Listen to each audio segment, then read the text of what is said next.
Welcome to today's episode where we unravel a story that moves from glitz and glamour to tragedy and heartbreak. Courtney Clenny, known to millions as a successful OnlyFans creator and Instagram influencer, seemed to have it all. With over 2 million followers and more than $3 million earned through her online presence, she built an empire that epitomized modern-day fame and fortune. But behind the carefully curated images and enviable lifestyle lay a darker reality.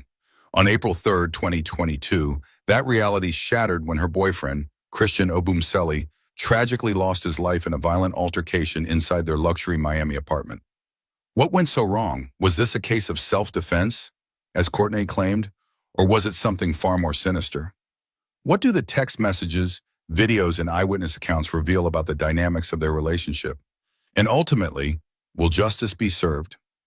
Stay with us as we dive into this compelling and controversial case, exploring the rise and fall of Courtney Clenny and the devastating impact it had, not only on her life, but also on the loved ones of Christian Obumseli.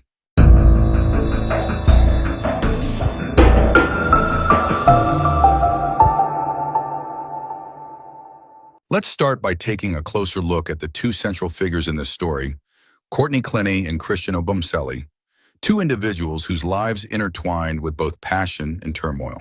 Courtney Clenny was born on April 21st, 1996, in Texas, into a family that could afford her a life of privilege and opportunity. Raised alongside her sister Morgan, Courtney's childhood was filled with love, support, and all the comforts a young girl could ask for. Her parents were deeply involved in sports, and this influence shaped her active and ambitious lifestyle. By the second grade of high school, Courtney was already juggling gymnastics, volleyball, diving, and even horseback riding. She also discovered a passion for theater, drama, and dance, pursuing them with relentless enthusiasm. However, it wasn't just talent and hard work that defined her. Courtney had an eye for opportunity. As she grew older, she realized that her interests extended far beyond the classroom. Dropping out of college, she became a certified personal trainer and poured her energy into fitness competitions. This marked the beginning of a journey that would soon lead her to social media fame. With her striking looks and dedication to fitness, Courtney's online presence exploded. Photos of her workouts and daily life started gaining massive traction, propelling her into the world of Instagram influencers. It wasn't long before she found her golden ticket, OnlyFans. By leveraging her confidence and charisma, she quickly amassed a fortune, earning millions of dollars in just a few years. From glamorous photo shoots to high-profile collaborations, Courtney seemed to have it all.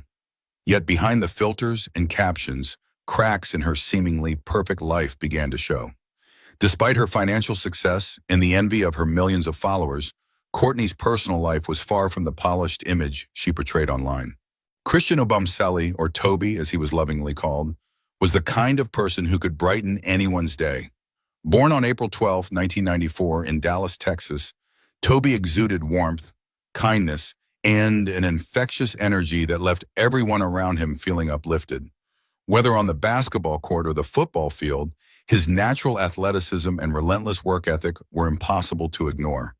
Coaches admired his dedication, teammates respected his leadership, and friends adored his ever-present smile. But Toby was more than just an athlete. He was a visionary, a man with ambition and an entrepreneurial spark. He delved into the world of cryptocurrency and stocks at a young age, building a solid financial foundation that reflected both his intelligence and determination. His success in these ventures earned him a life of comfort, but Toby wasn't one to flaunt it.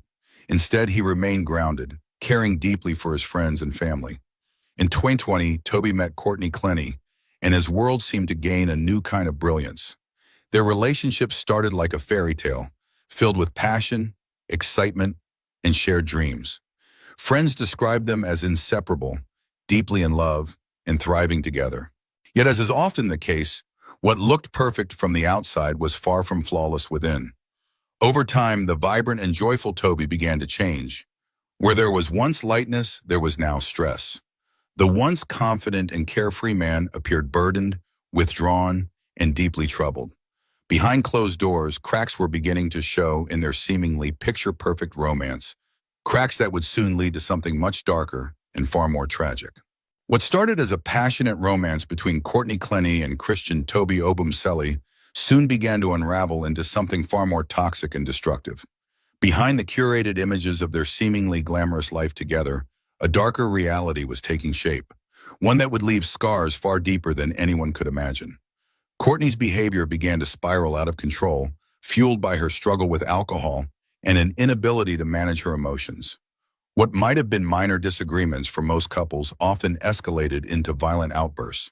Friends and witnesses recounted her frequent aggression, screaming matches, insults, and even physical attacks.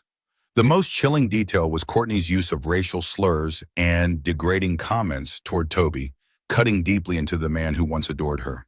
These episodes weren't isolated. Police were called multiple times to their residence, each visit painting a grim picture of their turbulent relationship. In one incident, Courtney threw a glass at Toby's head, a shocking act that led to her arrest.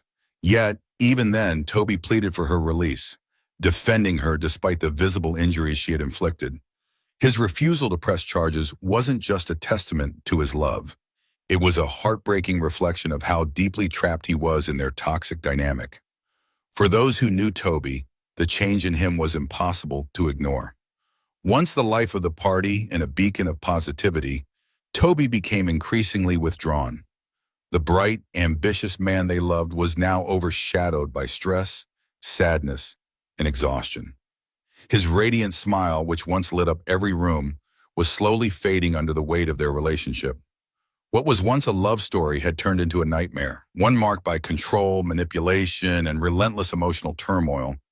This downward spiral wasn't just eroding their bond, it was building toward a tragic climax that no one could have foreseen.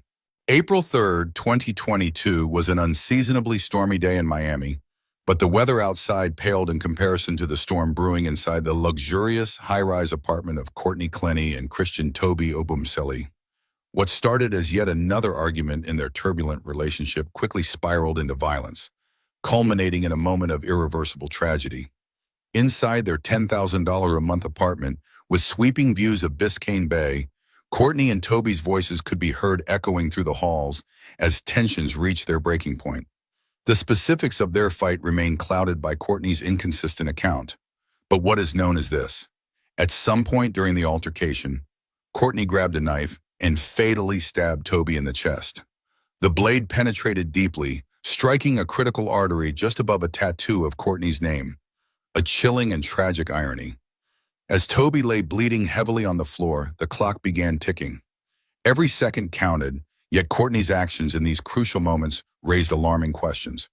Instead of immediately calling 911, Courtney's first instinct was to dial her mother. For 13 critical minutes, she remained on the phone, prioritizing a conversation with her mother over seeking life-saving help for Toby. By the time she finally contacted emergency services, Toby's condition had already deteriorated. The 911 call itself was chaotic, filled with Courtney's panicked cries and pleas for help. Yet the delay in seeking medical attention proved fatal. Toby was rushed to the hospital, but the severe blood loss had already taken its toll. Despite the best efforts of doctors, Toby was pronounced dead, leaving those who loved him shattered by the sudden and violent loss. In the immediate aftermath of the stabbing, Courtney Clenny's response to what had just occurred left many stunned. Confronted by the police, she admitted to stabbing Christian Toby Obumseli, but quickly asserted it was an act of self-defense.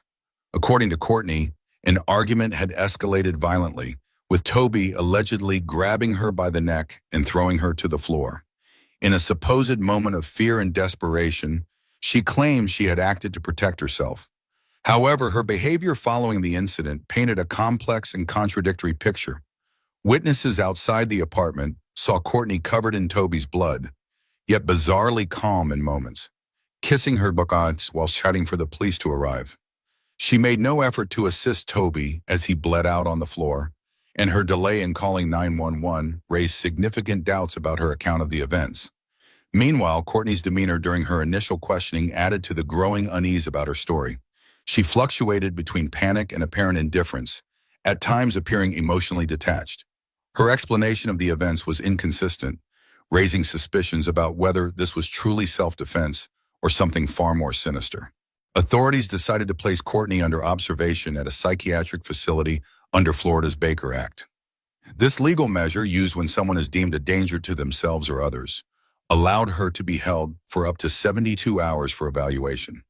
Her erratic behavior and the gravity of the situation necessitated the action. During this time, investigators began piecing together the details of what had transpired that day, and troubling evidence began to surface. The autopsy report revealed inconsistencies with Courtney's account.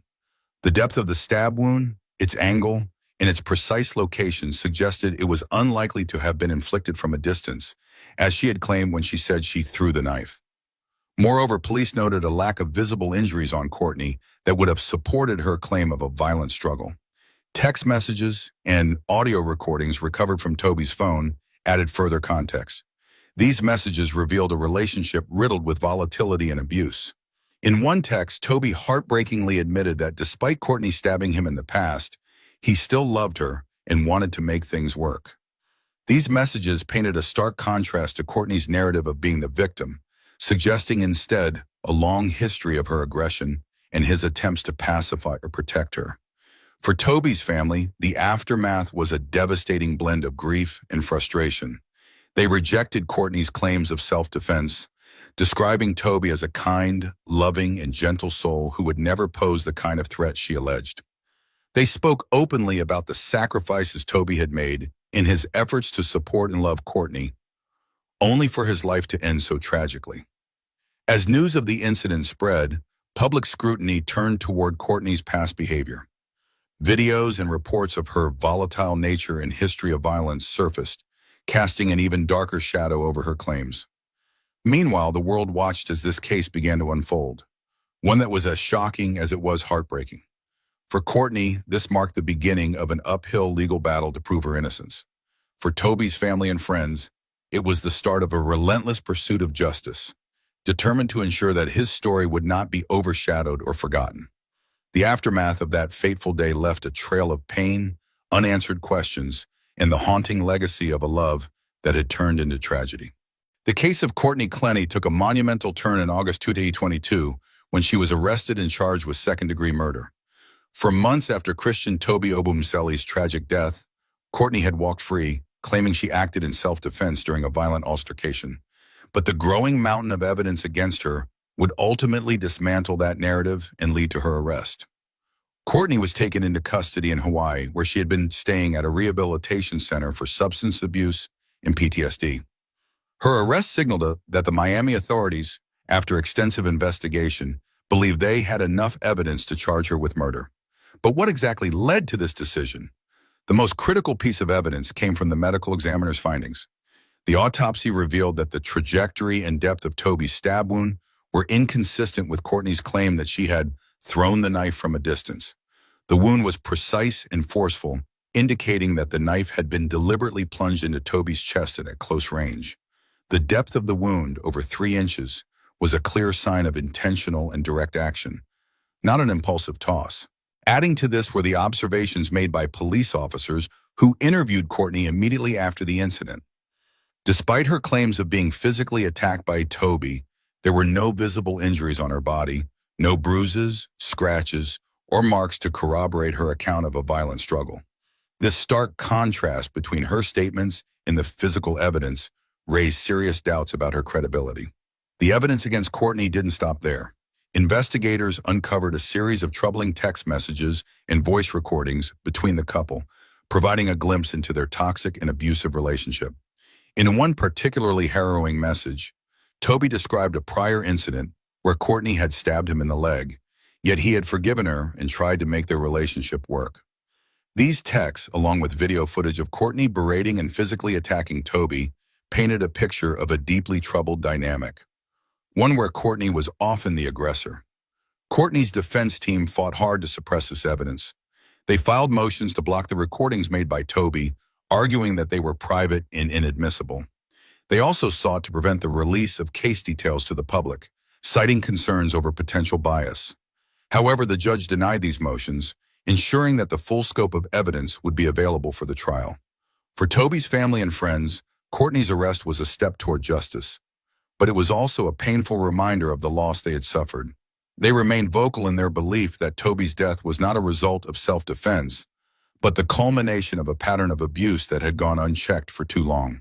As news of the arrest spread, public interest in the case grew exponentially. Courtney's trial was scheduled for 2023, and the anticipation surrounding it was immense. The media portrayed it as a clash between two narratives, one of self-defense and survival versus one of unchecked aggression and tragic consequences. For Courtney, once a social media star with millions of followers and a life of luxury, the stakes could not have been higher. She now faced the possibility of spending decades behind bars, her former fame and fortune reduced to a distant memory. The trial promised to reveal the full truth about what happened in their Miami apartment that fateful day. Was it an act of desperation or a deadly culmination of an abusive relationship? For many, it wasn't just about determining Courtney's guilt. It was about giving Toby and his family the justice they so desperately sought. As the legal proceedings loomed, one thing was certain. The case of Courtney Clenny and Christian Obumseli was far from over. The courtroom would soon become the stage for one of the most closely watched trials in recent memory, a tragic story of love, betrayal, and a life cut far too short. The arrest of Courtney Clenny sent shockwaves through both the media and the public. Almost overnight, the former social media star became the focus of intense scrutiny, with every detail of her glamorous yet chaotic life dissected under the spotlight. Questions about her rise to fame, her volatile relationship with Toby, and the tragic events that led to his death dominated headlines, turning the case into a modern-day high-profile trial. Courtney's life, once admired by millions, was now the subject of fierce criticism. Reports of her history of violence, erratic behavior, and lavish lifestyle painted a stark contrast to the image she had carefully curated online. Videos of Courtney berating Toby, police records of her past altercations, and the shocking text messages between them became fuel for an unrelenting media frenzy. Social media platforms erupted with discussions, opinions, and debates as people tried to make sense of a case that seemed to straddle the line between tragic love story and chilling crime. For Christian Toby Obumseli's family and friends, the aftermath was a mix of heartbreak and determination. They were devastated by the loss of a man they described as kind-hearted, gentle, and deeply loving. But their grief quickly turned into a fight for justice. Publicly, they rejected Courtney's claims of self-defense, asserting that Toby had suffered for months in an abusive relationship that eventually cost him his life. They spoke openly about the sacrifices he had made to support Courtney and the pain he endured while trying to make their relationship work. The case also sparked broader conversations about domestic abuse, with many pointing out the often overlooked dynamics of men being victims in abusive relationships. Toby's story became a rallying cry for those advocating for more awareness and support for male victims of domestic violence. As anticipation for the trial grew, the public fascination with the case only deepened. It wasn't just the shocking nature of the crime or Courtney's fame that captured attention, it was the complexity of the story itself. This wasn't a clear-cut case with an obvious villain and victim. Instead, it was a tangled web of love, power, and toxicity, leaving the world eager to hear the evidence and reach a verdict. For many, the trial represented more than just accountability for Courtney. It symbolized justice for Toby, whose life had been tragically cut short. As the world waited for the courtroom drama to unfold, one question lingered in the minds of all. Would the truth finally come to light, and would justice be served? As we close this chapter on the tragic case of Courtney Clenny and Christian Toby Obumseli, we are left to reflect on a relationship that began with love and promise, but spiraled into toxicity and heartbreak. What should have been a story of support and partnership turned into a cautionary tale of control, violence, and an irreparable loss. Toby's enduring love for Courtney, even in the face of her aggression and abuse, is a testament to his kind and forgiving nature. He tried to see the best in her, hoping that things would improve, only to pay the ultimate price. His death left a void in the lives of his family and friends, a bright light extinguished far too soon. Their grief is a stark reminder of the devastating consequences of unchecked abuse. This case also sheds light on the importance of recognizing the signs of a toxic relationship. Abuse doesn't always look the way we expect. And it can happen to anyone, regardless of gender or circumstances. Toby's story is a heartbreaking example of how love and loyalty can sometimes blind us to the danger we face. To anyone listening, this is a call to action. If you or someone you know is in an abusive relationship, please seek help. Recognize the warning signs, trust your instincts, and remember that you are not alone. Escaping such situations can be incredibly difficult, but it is the first step towards safety and healing. We also encourage you to share your thoughts and stories in the comments. Conversations like these are vital to raising awareness and offering support to those who may feel trapped or isolated. Thank you for joining us on this journey through a case that has touched so many. Let Toby's story serve as a reminder of the value of compassion, the dangers of toxic love, and the importance of looking out for one another. Until next time, take care, stay safe, and cherish the ones you hold dear. Welcome back, listeners, to another episode of True Crime Revealed, where we explore the stories that linger long after the headlines fade. Today, we dive into a case filled with love, celebration, and an enduring mystery that still haunts the open seas. It was the summer of 2005, and aboard the magnificent Royal Caribbean cruise ship, George and Jennifer, a young, vibrant couple, fresh off their dream wedding, were embarking on the ultimate honeymoon. Sailing through the glittering waters of the Aegean Sea, their journey seemed nothing short of perfect. But paradise turned to peril. What began as a joyous celebration of love ended in tragedy and left behind one of the most perplexing mysteries to ever occur at sea. A disappearance that captivated the world and shattered the lives of those left behind. I'm Don, your host, and this is A Deadly Wedding Trip, the Smith family case. Stay tuned as we unravel the haunting tale of George Smith, the honeymooner who vanished into thin air, and the questions that still demand answers. To truly understand this haunting mystery, we first need to meet the two lives it forever changed, George Smith and Jennifer Hagel, a couple full of hope, love, and dreams, ready to start the adventure of a lifetime. George Smith grew up in the charming town of Greenwich, Connecticut, where family was the foundation of everything he did. His father, George Sr., was a hardworking business owner who ran a liquor store. More than a livelihood, it was the heart of the Smith family's legacy. George wasn't just a son, he was a dedicated and compassionate man, always putting family first.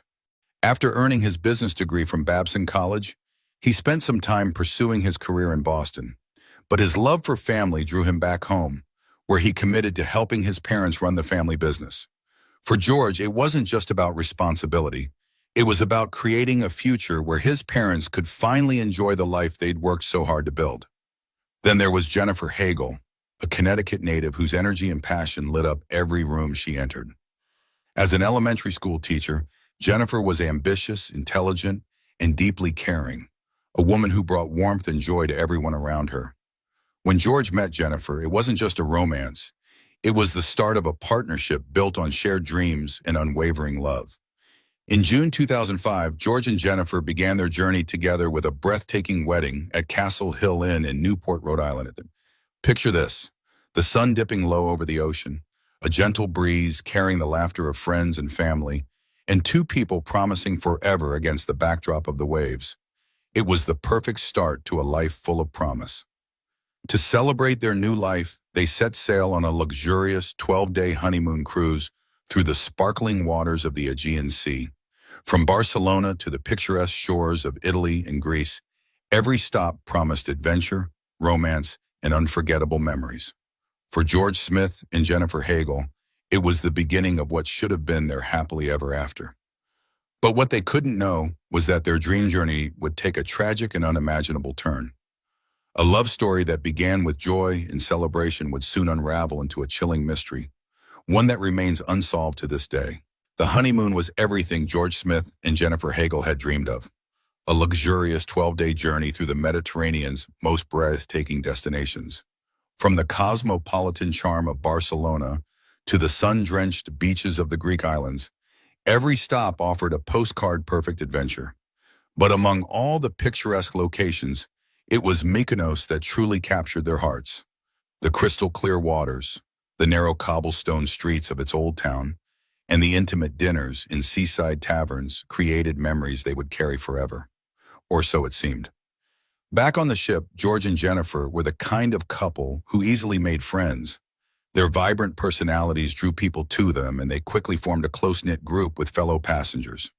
Among their new companions was Josh Askin, a 20-year-old Californian with a sharp sense of humor, and three Russian-American youths, Greg Rosenberg, Zach Rosenberg, and Rostislav Kaufman, young, outgoing, and ready for adventure. July 4th, 2005 started as a day of pure enjoyment and ended with a night of celebration. After exploring the sunlit streets of Mykonos and indulging in its local cuisine, George and Jennifer joined their friends for a lively evening on board. The destination? The ship's casino, a hub of excitement where fortunes could change with the roll of a dice. It was the perfect cap to an already unforgettable day. Inside the casino, George and Josh gravitated to the craps table, laughing and betting as the dice rolled. Jennifer, on the other hand, spent her time at the poker table, where her easygoing charm made her a standout. Witnesses later recalled the couple's playful banter and the laughter they shared, despite losing a significant amount of money by the night's end. But as the drinks flowed and the hours ticked by, the atmosphere began to shift. The casino closed at 2:30 a.m., and surveillance footage captured the last confirmed sighting of George Smith. He is seen leaving the casino, appearing visibly intoxicated but still walking on his own. What should have been an unremarkable end to a celebratory evening instead marked the beginning of a mystery that would haunt his loved ones forever. According to some witnesses, George returned to his cabin with a group of friends, while others claimed he lingered behind. Discrepancies in these accounts would later frustrate investigators, casting doubt on the events that unfolded in those critical early hours of July 5th. As the night progressed, Jennifer, now heavily intoxicated, was seen stumbling through the ship's corridors, far from the couple's stateroom. Witnesses would later describe her as disoriented and vulnerable, needing assistance from the ship's staff to return to her cabin. Meanwhile, George, separated from his wife, was left in the company of their new acquaintances. What happened next would forever alter the course of their story. In the early hours of July 5, 2005, the Royal Caribbean cruise liner glided through the still waters of the Aegean Sea. Passengers were sound asleep in their cabins, lulled by the rhythm of the waves. But while the ship moved serenely, something unspeakable was unraveling on board. Around 8 o'clock a.m., 16-year-old Emily Rausch of Chicago looked out of her cabin window. The sight that greeted her wasn't the tranquil morning she expected. On the white canopy of a lifeboat just below Deck 7, streaks of blood stood out starkly against the ship's pristine surface. A dark smear trailed ominously toward the canopy's edge, hinting at a violent, tragic fall into the abyss below. Emily's chilling discovery set off a chain of events that would grip the passengers and crew in a wave of fear and speculation. Someone was missing from the ship. That someone was George Smith, a 26-year-old honeymooner who, just days earlier, had been laughing, drinking, and celebrating his new life with his wife, Jennifer Hagel. Now George was nowhere to be found, and the evidence left behind painted a disturbing picture. Investigators quickly turned their attention to cabin 9062, the stateroom George had shared with Jennifer. Inside, the scene was anything but ordinary. The bed was unkempt, and bloodstains were visible on the sheets and towels. Small drops of blood dotted the carpet leading toward the balcony. There on the balcony railing, smudged fingerprints were discovered, silent witnesses to a struggle. A chair had been dragged suspiciously close to the edge, as if someone had sat or been forced to sit there. It was an unsettling tableau, one that hinted at violence, desperation, and perhaps something far darker. But the mystery deepened with Jennifer Hagel's discovery. As the crew searched for answers, Jennifer was found not in the cabin, but in the ship's spa, receiving a pre-scheduled massage. Disoriented and visibly intoxicated, Jennifer claimed she had no idea where her husband was.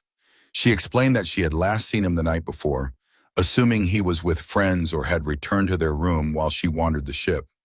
Yet witnesses provided a different, more troubling account. Jennifer had been seen staggering through the ship's hallways in the early hours of the morning, visibly intoxicated and needing assistance to stay upright. At one point, she had collapsed in a corridor where ship staff found her sleeping. By the time she was wheeled back to her stateroom, George was already missing, and the balcony curtains were drawn tightly closed. Jennifer, however, showed no signs of alarm, an observation that would raise more questions than it answered. The peaceful veneer of the Royal Caribbean cruise was shattered, Passengers were disturbed, rumors spread like wildfire, and the crew scrambled for answers. Jennifer Hagel, the last known person to have seen George alive, could provide little clarity. And as investigators began piecing together the fragments of that fateful night, one thing became clear. The honeymoon had turned into a nightmare, and the ship was now the scene of a harrowing mystery. What happened to George Smith in those early morning hours? Was it an accident, a robbery gone wrong, or something far more sinister? As the ship sailed on, so too began the investigation into a case that would haunt the seas and those left behind for years to come.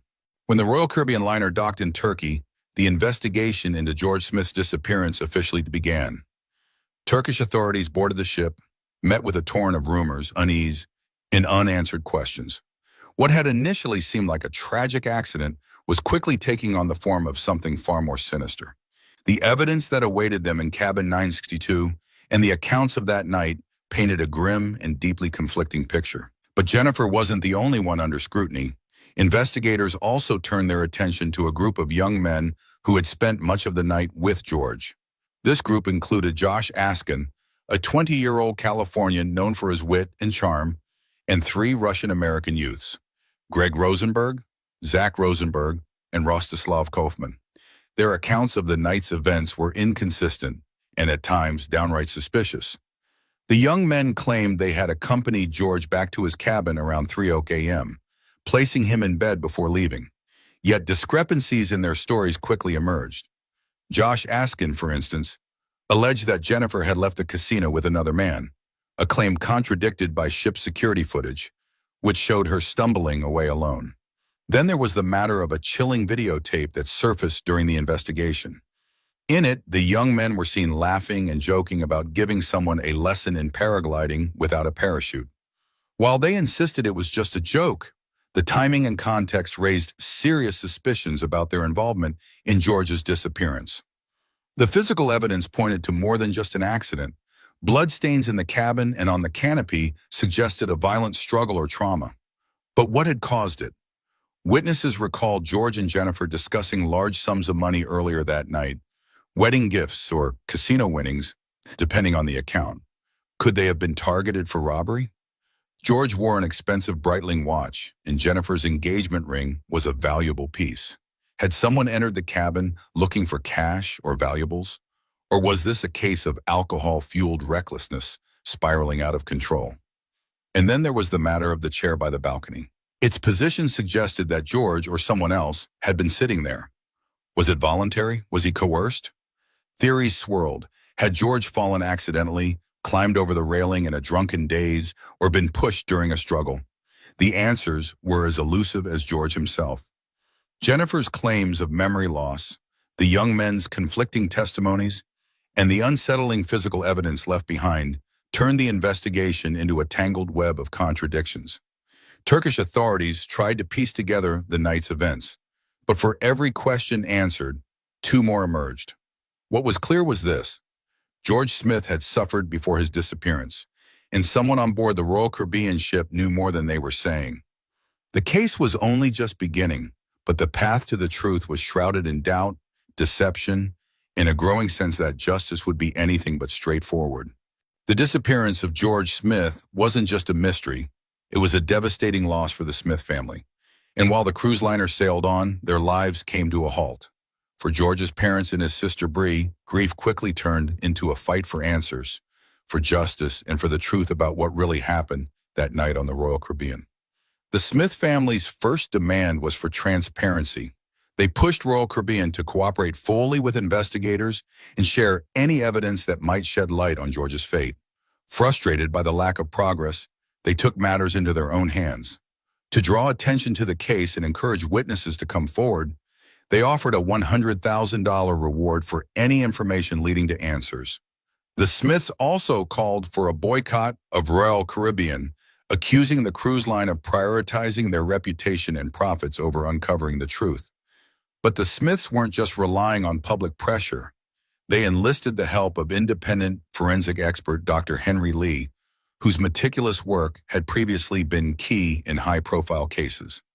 Dr. Lee's analysis raised serious doubts about the theory that George's death was an accidental fall. He pointed out the suspicious placement of the chair near the balcony, the blood evidence in the cabin, and the improbability of George falling over the high railing without some form of external force. However, the Smith family's efforts were repeatedly stymied. Access to key evidence was limited, and Royal Caribbean refused to allow certain forensic tests on board, citing logistical concerns. The ship's owner appeared reluctant to engage fully with the investigation, leading the Smiths to believe that vital information was being withheld. Their fight for the truth seemed to hit a wall. Meanwhile, the FBI had taken over the case.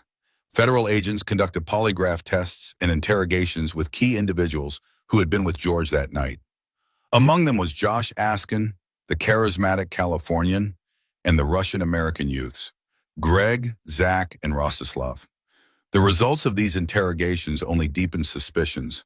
While Josh and the Russian-Americans claimed they had nothing to hide, their behavior told a different story. Josh Askin, in particular, failed a polygraph test, raising serious questions about his honesty. The Russian-Americans invoked their Fifth Amendment rights during questioning, refusing to provide direct answers that might incriminate them. Their alibis were also inconsistent, with discrepancies in their accounts of what happened after leaving George in his cabin.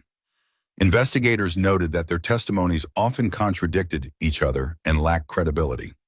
This evasiveness led the FBI to suspect that the group was hiding critical information about the events leading to George's disappearance. The Smith family's relentless pursuit of justice and the FBI's ongoing investigation painted a complex picture. Was George the victim of a robbery gone wrong? Had his new acquaintances played a direct role in his death? Or were there other forces at play, concealed by the haze of conflicting stories and obstructed investigations? Each step forward seemed to reveal new layers of doubt and deceit. George's family vowed not to give up. Their fight was not just for George, it was for the truth and for accountability. But as the investigation dragged on, it became clear that justice, if it ever came, would be slow, difficult, and perhaps incomplete. The disappearance of George Smith remains one of the most chilling mysteries of the open seas. Years of investigation, countless hours of forensic analysis, and the tireless efforts of his family all led to a conclusion that felt less like justice and more like surrender to the unknown. For George's loved ones, the case remains an open wound, one that has never fully healed. In 2012, after nearly 7 years of investigations, the FBI officially closed George Smith's case. The agency ruled his disappearance an accident, citing insufficient evidence to support charges of foul play. To many, this ruling came as a shock. These unanswered questions lingered like shadows, casting doubt on the conclusion and leaving George's family with a profound sense of injustice. The Smith family was devastated. For them, the evidence didn't suggest an accident. It pointed to something darker. They believed George had been the victim of foul play, and they felt the investigation had failed to uncover the full truth. Their anger turned toward Royal Caribbean, the cruise line where the tragedy occurred. From the very beginning, the Smiths had accused Royal Caribbean of prioritizing its reputation over the pursuit of justice. They criticized the cruise line for a lack of transparency and for hindering the investigation. Forensic expert Dr. Henry Lee, hired by the Smith family, raised serious doubts about the official narrative, yet many of his requests for additional evidence and testing were denied. Adding to the family's heartbreak was the role of Jennifer Hagel, George's wife. For a time, Jennifer had stood with the Smiths, sharing in their grief and their search for answers. But in 2006, she reached a settlement with Royal Caribbean, accepting $1 million in exchange for dropping further legal action against the cruise line. Jennifer insisted the settlement was a necessary step forward, allowing her to move on after years of public scrutiny and emotional trauma. She claimed to have acted under the advice of legal counsel and FBI investigators. But for George's family, the settlement felt like a betrayal. To them, it symbolized closure at the cost of truth. They believed the settlement not only undermined their efforts to hold Royal Caribbean accountable, but also distanced Jennifer from their shared goal of finding justice for George. The decision drove a wedge between Jennifer and the Smith family, a rift that never fully healed. After the settlement, Jennifer began rebuilding her life. She remarried, started a family, and dedicated herself to charitable causes in George's memory. But the Smith family's fight continued. They offered rewards, gave interviews, and worked tirelessly to keep George's case in the public eye. Yet despite their relentless efforts, no new evidence emerged, and no one was held accountable for George's death. The FBI's conclusion, a tragic accident, remains the official ruling. But the Smith family and many others who have followed the case remain unconvinced. The evidence, the conflicting accounts, and the eerie behavior of some witnesses still raise troubling questions. In the end, justice for George Smith has been elusive. His disappearance on that fateful July night remains a chilling reminder of the unanswered questions that can linger forever, and the pain left behind when the truth remains just out of reach. This case isn't just about George Smith, it's about accountability in the systemic issues surrounding crimes that occur at sea. Cruise companies, bound by complex international regulations, often face criticism for prioritizing corporate interests over transparency. Forensic investigations are hindered by limited resources, jurisdictional disputes, and a lack of standardized protocols. George's case underscores the urgent need for reform and accountability to ensure that no family endures the same heartbreak without answers. And so, the mystery of George Smith endures, a chilling reminder of how fragile life can be, even in moments meant for joy and celebration. His story is one of love, loss, and unanswered questions, leaving us all to wonder what really happened on that fateful night in July 2005. Thank you for joining me today on this deep dive into the case of George Smith, a tragedy that continues to haunt the seas and the hearts of those who loved him. If this story moved you, puzzled you, or made you question the mysteries that lurk in our world, I encourage you to subscribe to our channel. There are many more gripping true crime stories to come, some solved, others shrouded in mystery, but all unforgettable. Next time, we'll uncover another tale that will keep you on the edge of your seat, an unsolved mystery that challenges everything we think we know. Until then, stay safe, stay curious, and remember, the truth is out there waiting to be uncovered. A birthday party, two best friends, and a small southern town that would never be the same again. On the night of July 31st, 1999, two high school seniors, J.B. Beasley and Tracy Hollett, began what seemed like an ordinary journey, a short drive to a nearby town for J.B.'s birthday celebration. But little did anyone know that drive would be the last journey they would ever take. When the girls didn't come home that night, their families were frantic.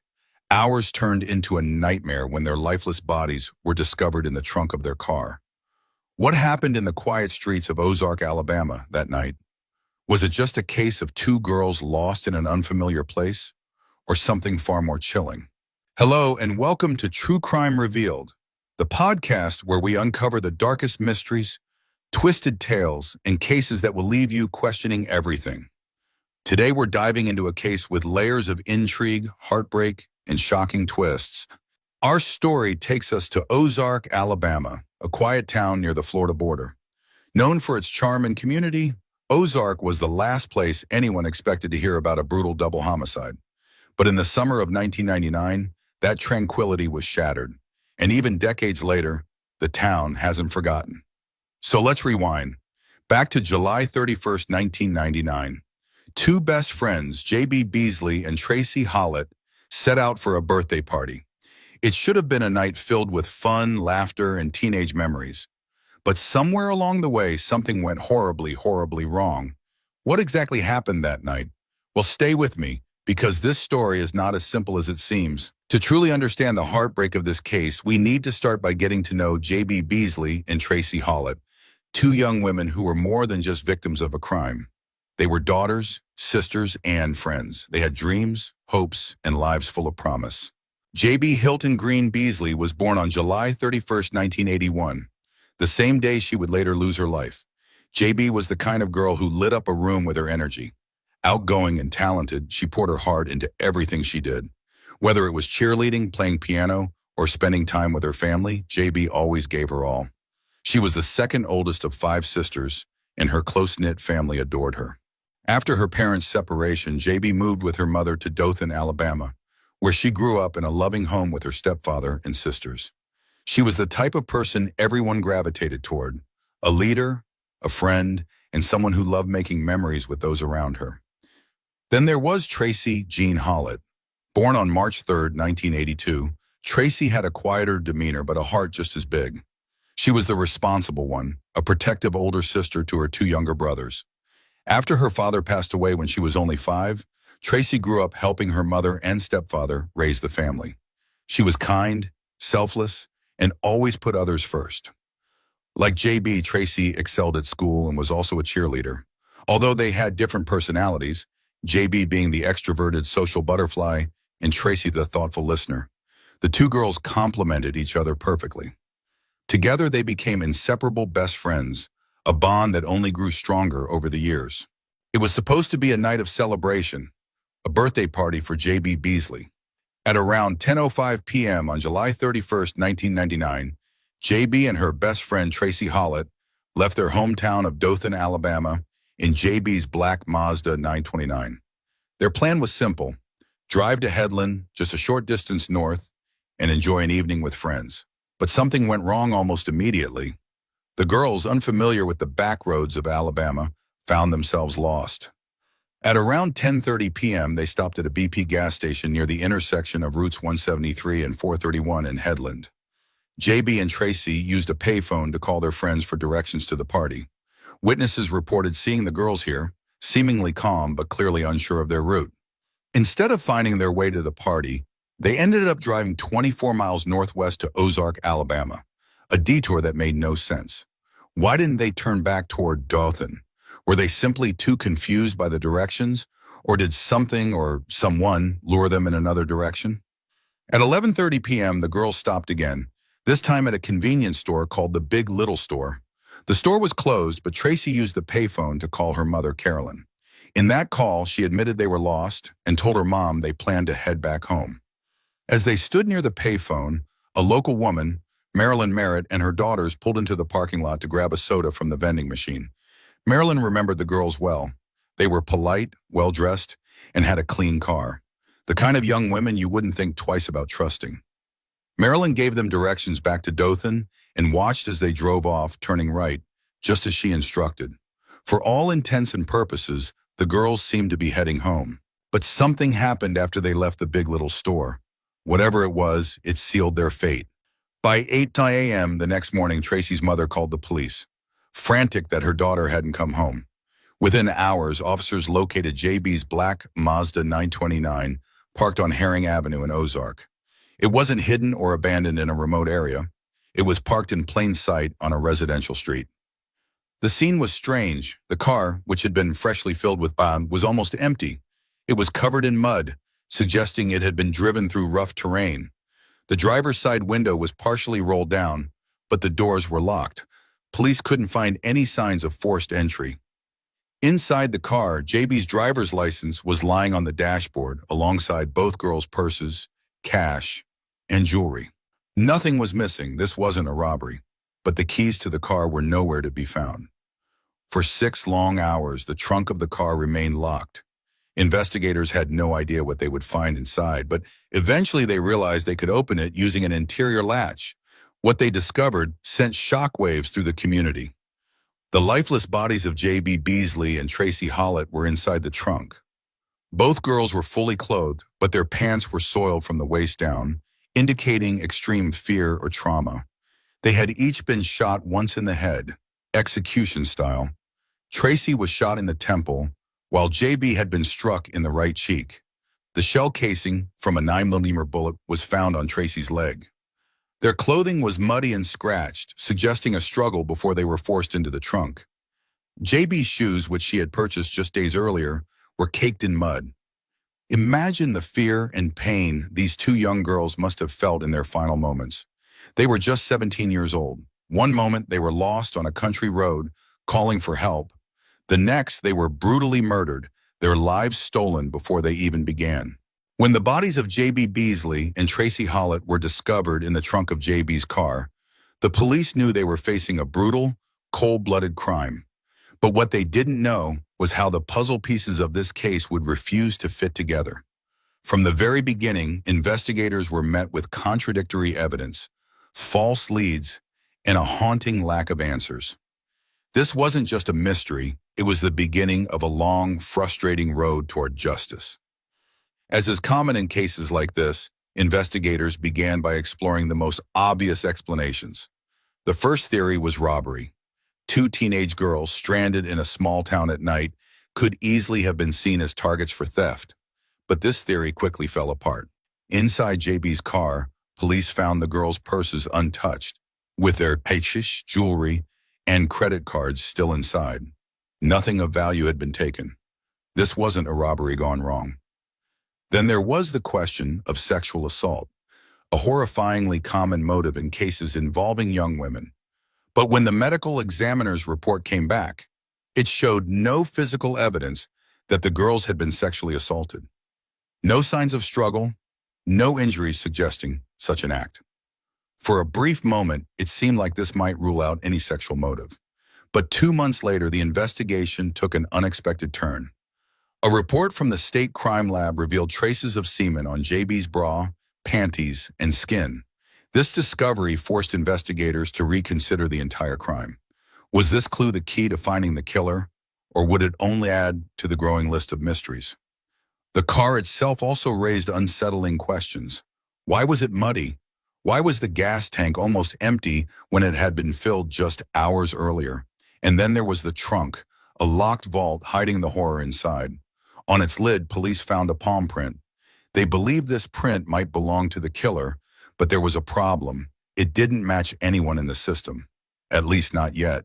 Weeks passed with no major breakthroughs. The small town of Ozark was on edge, and the police were under immense pressure to deliver answers. Then, on September 1st, 1999, exactly 1 month after the murders, 28-year-old Johnny William Barentine walked into the Ozark Police Department with a story that shocked investigators. Barentine was a longtime resident of the area and seemed to know something about the night JB and Tracy were killed.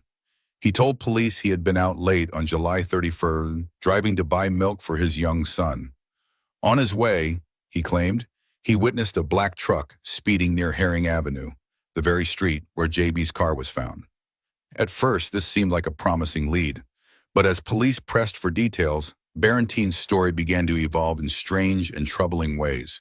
Over the course of a 4-hour interrogation, he changed his account 6 times. By the end of the interview, Barentine claimed he had picked up a tattooed man on the night of the murders. According to Barentine, this man forced JB and Tracy into the trunk of their car before shooting them execution style. Barentine even described details of the crime scene that hadn't been made public, details that only someone who was there might know. Convinced they had their man, police arrested Johnny Barentine and charged him with 2 counts of capital murder. For a moment, it seemed like the case was solved, but almost immediately, cracks began to appear in Barentine's story. Barentine's account was riddled with inconsistencies. He couldn't keep his timeline straight, and his description of the tattooed man raised more questions than answers. But the most damning evidence came in the form of DNA. Tests showed that Barentine's genetic profile did not match the semen found on JB's body. It became clear that Barentine had fabricated his story. In court, he admitted to lying in hopes of claiming the reward money offered for information about the case. He revealed that he had felt pressured during the lengthy interrogation and had invented details to appease the police. On December 17, 1999, Barentine was released from jail after spending months behind bars for a crime he didn't commit.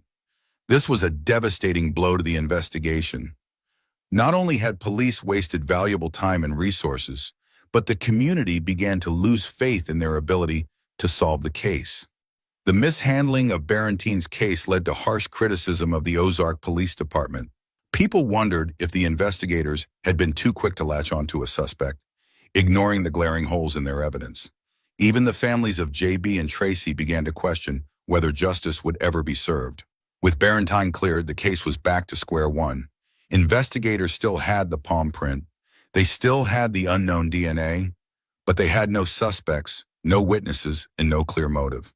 The trail, it seemed, had gone cold. For the families of JB and Tracy, this wasn't just a setback. It was another layer of heartbreak. Their daughters had been taken from them in the most violent way imaginable, and now it seemed as though the killer might never be caught. But this case was far from over. In the years to come, new suspects would emerge, wild theories would surface, and one final twist would leave everyone speechless. After Johnny Barentine's release, the investigation into the murders of J.B. Beasley and Tracy Hollett stalled. Police were back at square one, and with no solid suspects or a clear motive, the case began to grow cold. But that didn't stop the rumors or the wild theories. One of the earliest leads came from grainy surveillance footage taken at the Big Little store, the last place J.B. and Tracy were seen alive. In the footage, a small white pickup truck was seen pulling up to the gas pumps around the same time the girls were using the payphone. The driver wasn't visible, and there was no record of a gas purchase at that time. This raised an unsettling question. Was the driver of the truck connected to the murders? Police released an image of the truck to the media, urging the public to come forward with information. But no one ever did. The truck and its driver seemingly vanished into thin air, leaving investigators with yet another dead end. Another potential suspect emerged in the form of a man from Michigan who had been visiting Ozark the night JB and Tracy were killed. Witnesses reported seeing him at a party near the area where JB's car was later found. Suspiciously, this man left town just days after the murders, raising red flags for investigators. When police tracked him down in Michigan, they discovered even more concerning details. He couldn't account for several hours of his time on the night of the murders, and he reportedly made disturbing statements to people who knew him. What exactly did he say?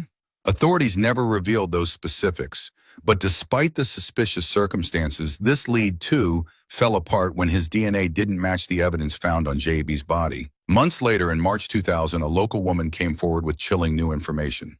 She claimed she had been driving near Highway 123 South on the night of July 31st, 1999, when she heard two distinct gunshots and a series of screams.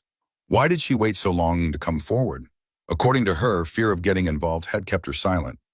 Based on her account, police searched the area thoroughly. During their search, they discovered a 9mm bullet lying on the ground, the same type used in the murders. But there was a catch. The bullet's brand didn't match the shell casing found on Tracy's leg. Without any forensic link to the murders, this lead ultimately went nowhere. Another promising suspect was a man from Mississippi who had been staying with relatives in Ozark at the time of the murders. Just 2 days after JB and Tracy were killed, he packed up and left town abruptly. When police tracked him down, they discovered he had an outstanding warrant for drug possession in Ozark. This gave them a reason to extradite him back to Alabama for questioning. For a moment, it seemed like the pieces might finally fall into place. But just like the other leads, this one fizzled out. Investigators found no significant evidence tying him to the murders, and he was released without charges. Lead after lead, suspect after suspect, each one ended the same way, with no answers and no justice. By the early 2000s, the case of J.B. Beasley and Tracy Hollett had officially gone cold. For their families, the heartbreak was unbearable.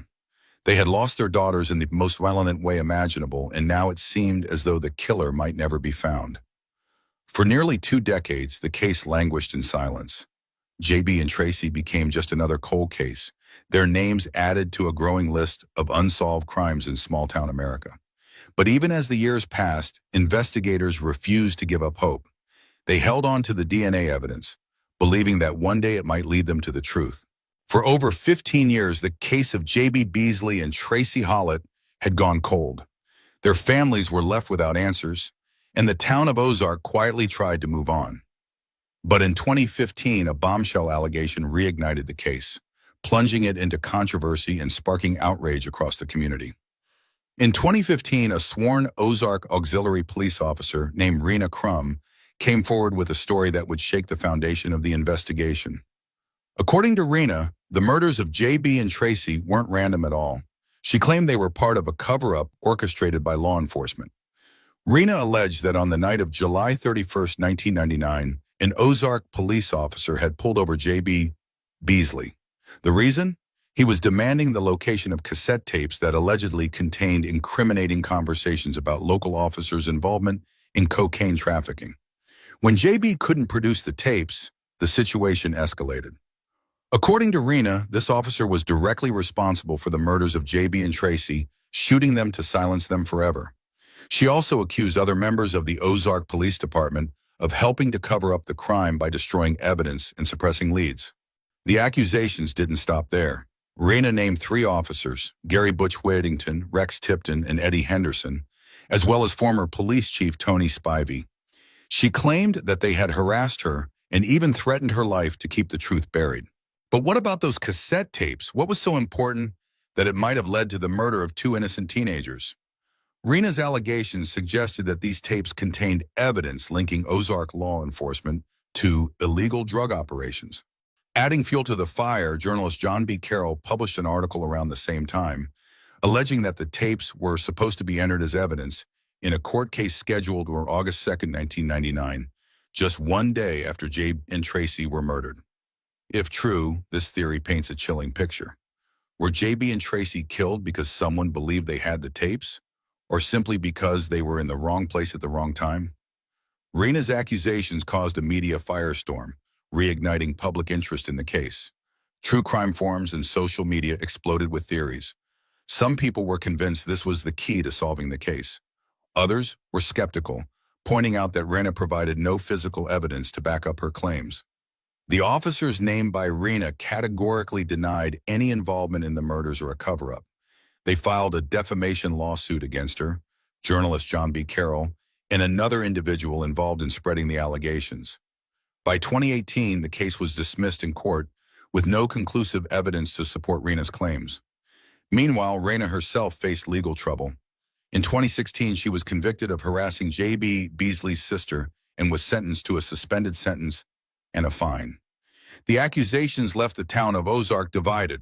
On one side were those who believed Rena's story, a conspiracy that had been hidden in plain sight for decades.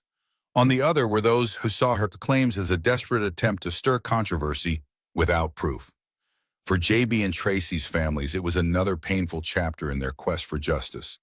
The allegations didn't bring them any closer to finding the real killer. Instead, they added another layer of heartbreak and frustration.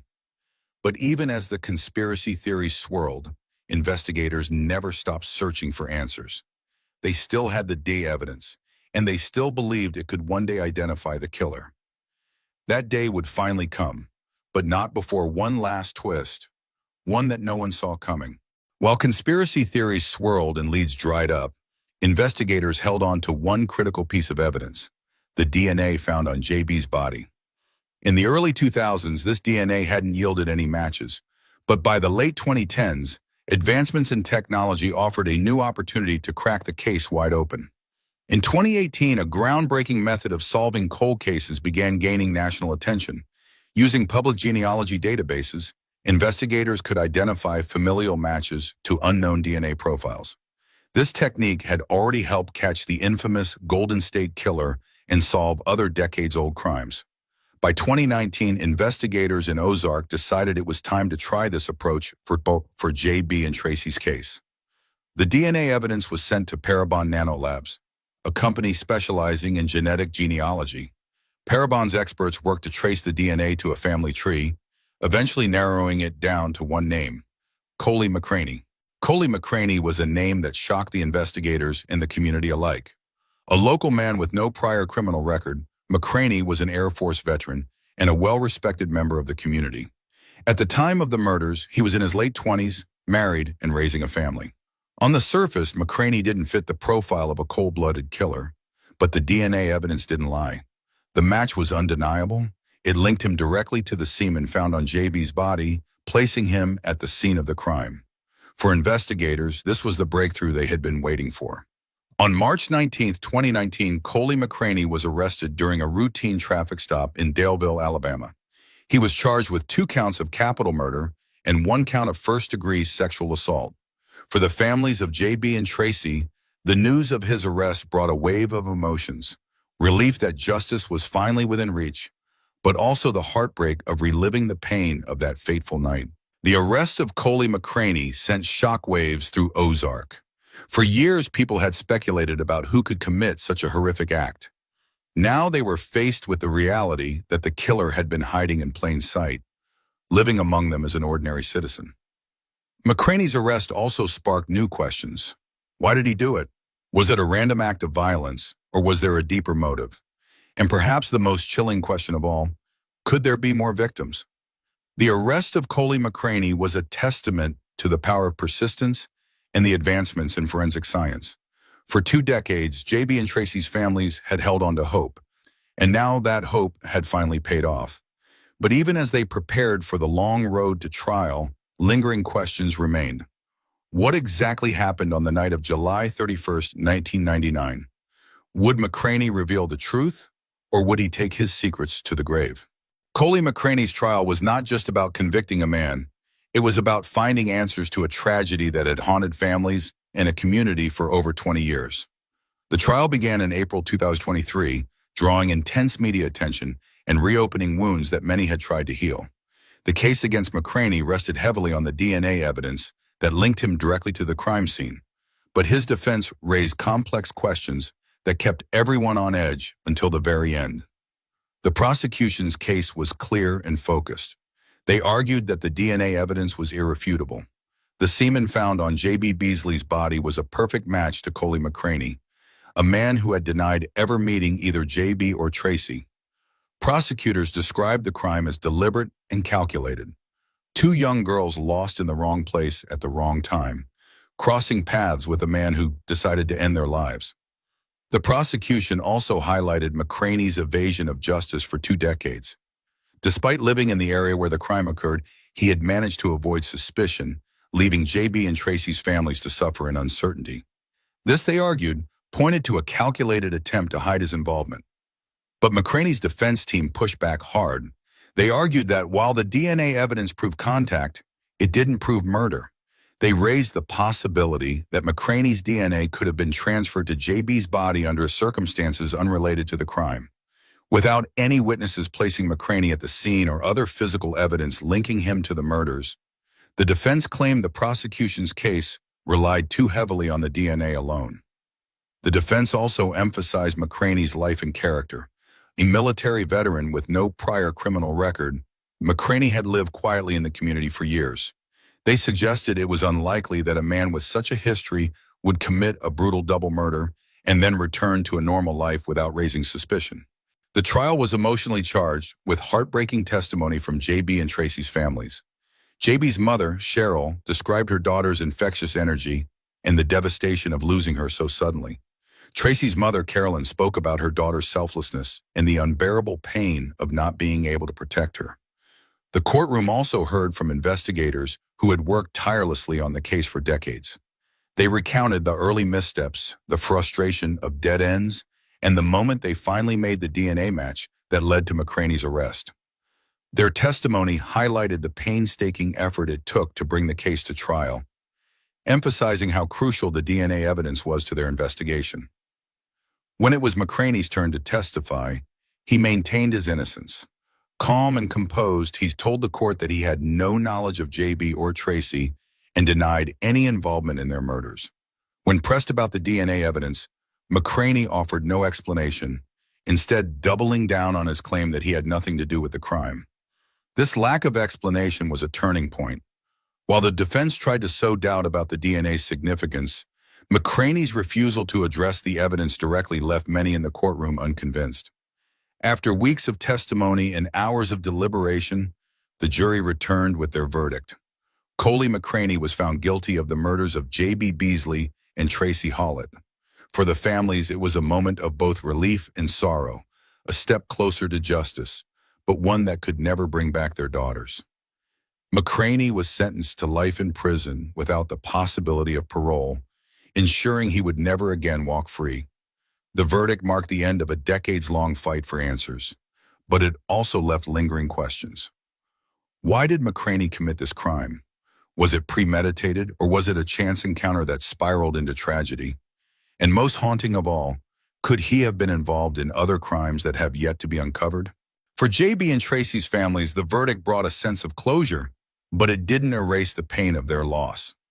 Speaking after the trial, Cheryl Beasley said, "Justice was served, but nothing will ever fill the hole in our hearts."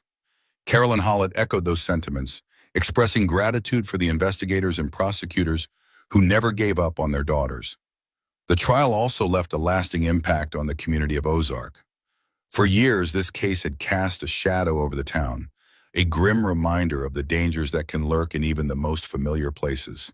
McCraney's conviction allowed the town to begin healing, but it also left behind a chilling realization. For 20 years, a murderer had lived among them, undetected and unpunished. The trial of Coley McCraney was not just about seeking justice. It was about uncovering the truth behind a tragedy that had shattered two families and a community. While the DNA evidence provided the key to solving this case, it also raised questions that may never be fully answered.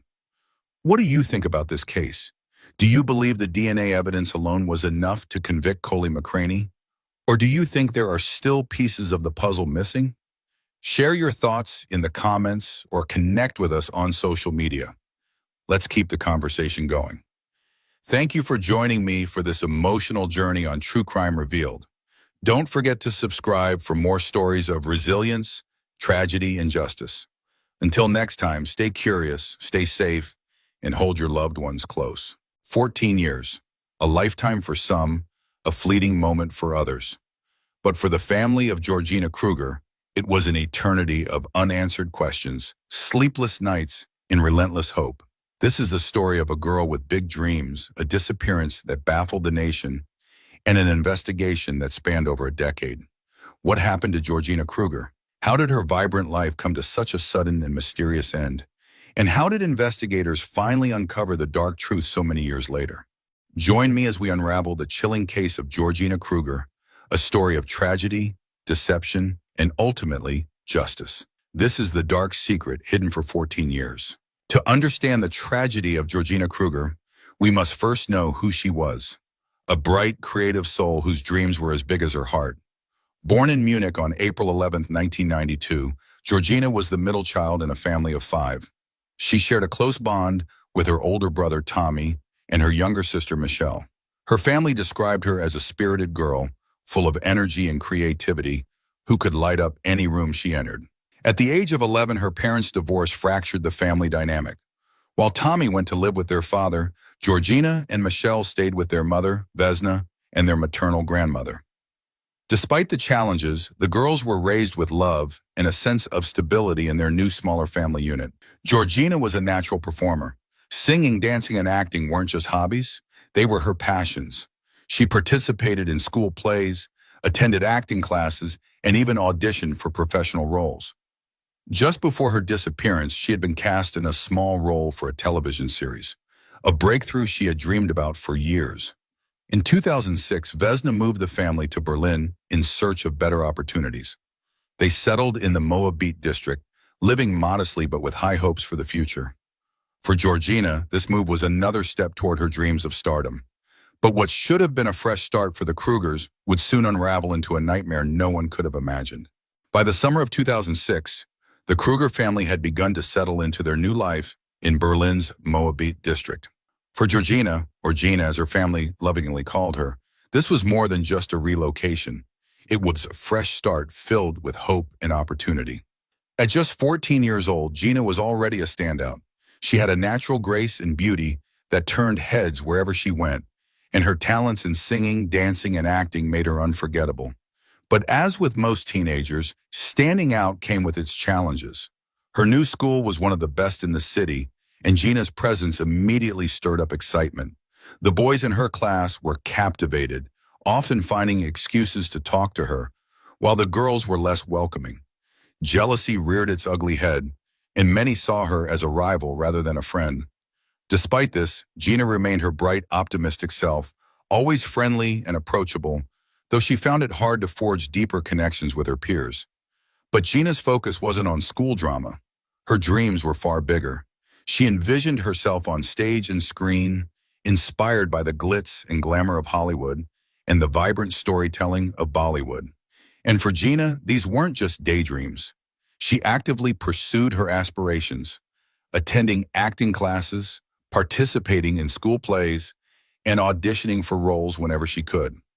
Then, on Friday, September 22, 2006, a breakthrough moment finally came. Gina auditioned for a guest role in the popular German TV series Turkish for Beginners. That day, her determination and talent paid off. She was selected for the role. For Gina, this wasn't just an audition, it was a gateway to her future. That entire weekend, she was brimming with excitement. She spent hours imagining herself on set, practicing lines and thinking about how this opportunity could change her life. Her confidence soared. On Monday, September 25th, she went to school as usual, but her mind wasn't on her lessons. She was distracted, constantly checking the clock, eagerly awaiting the afternoon call from the studio to finalize her contract. As the school day ended, Gina quickly packed her belongings and made her way to the bus stop. She boarded bus number 27, the same bus she had taken countless times before, and headed toward home. It was a route she knew well, and her family expected her to walk through the door by 2 o'clock p.m. as usual. But Gina never arrived. Surveillance footage and witness accounts confirmed that Gina got off the bus at her usual stop, just a few blocks from her apartment. She was last seen walking toward her home on the quiet streets of Stendhal Street. What should have been a short, uneventful walk turned into a mystery that would consume the lives of her family and investigators for years. When Georgina Kruger failed to return home on the afternoon of September 25, 2006, her family's worry quickly turned into panic.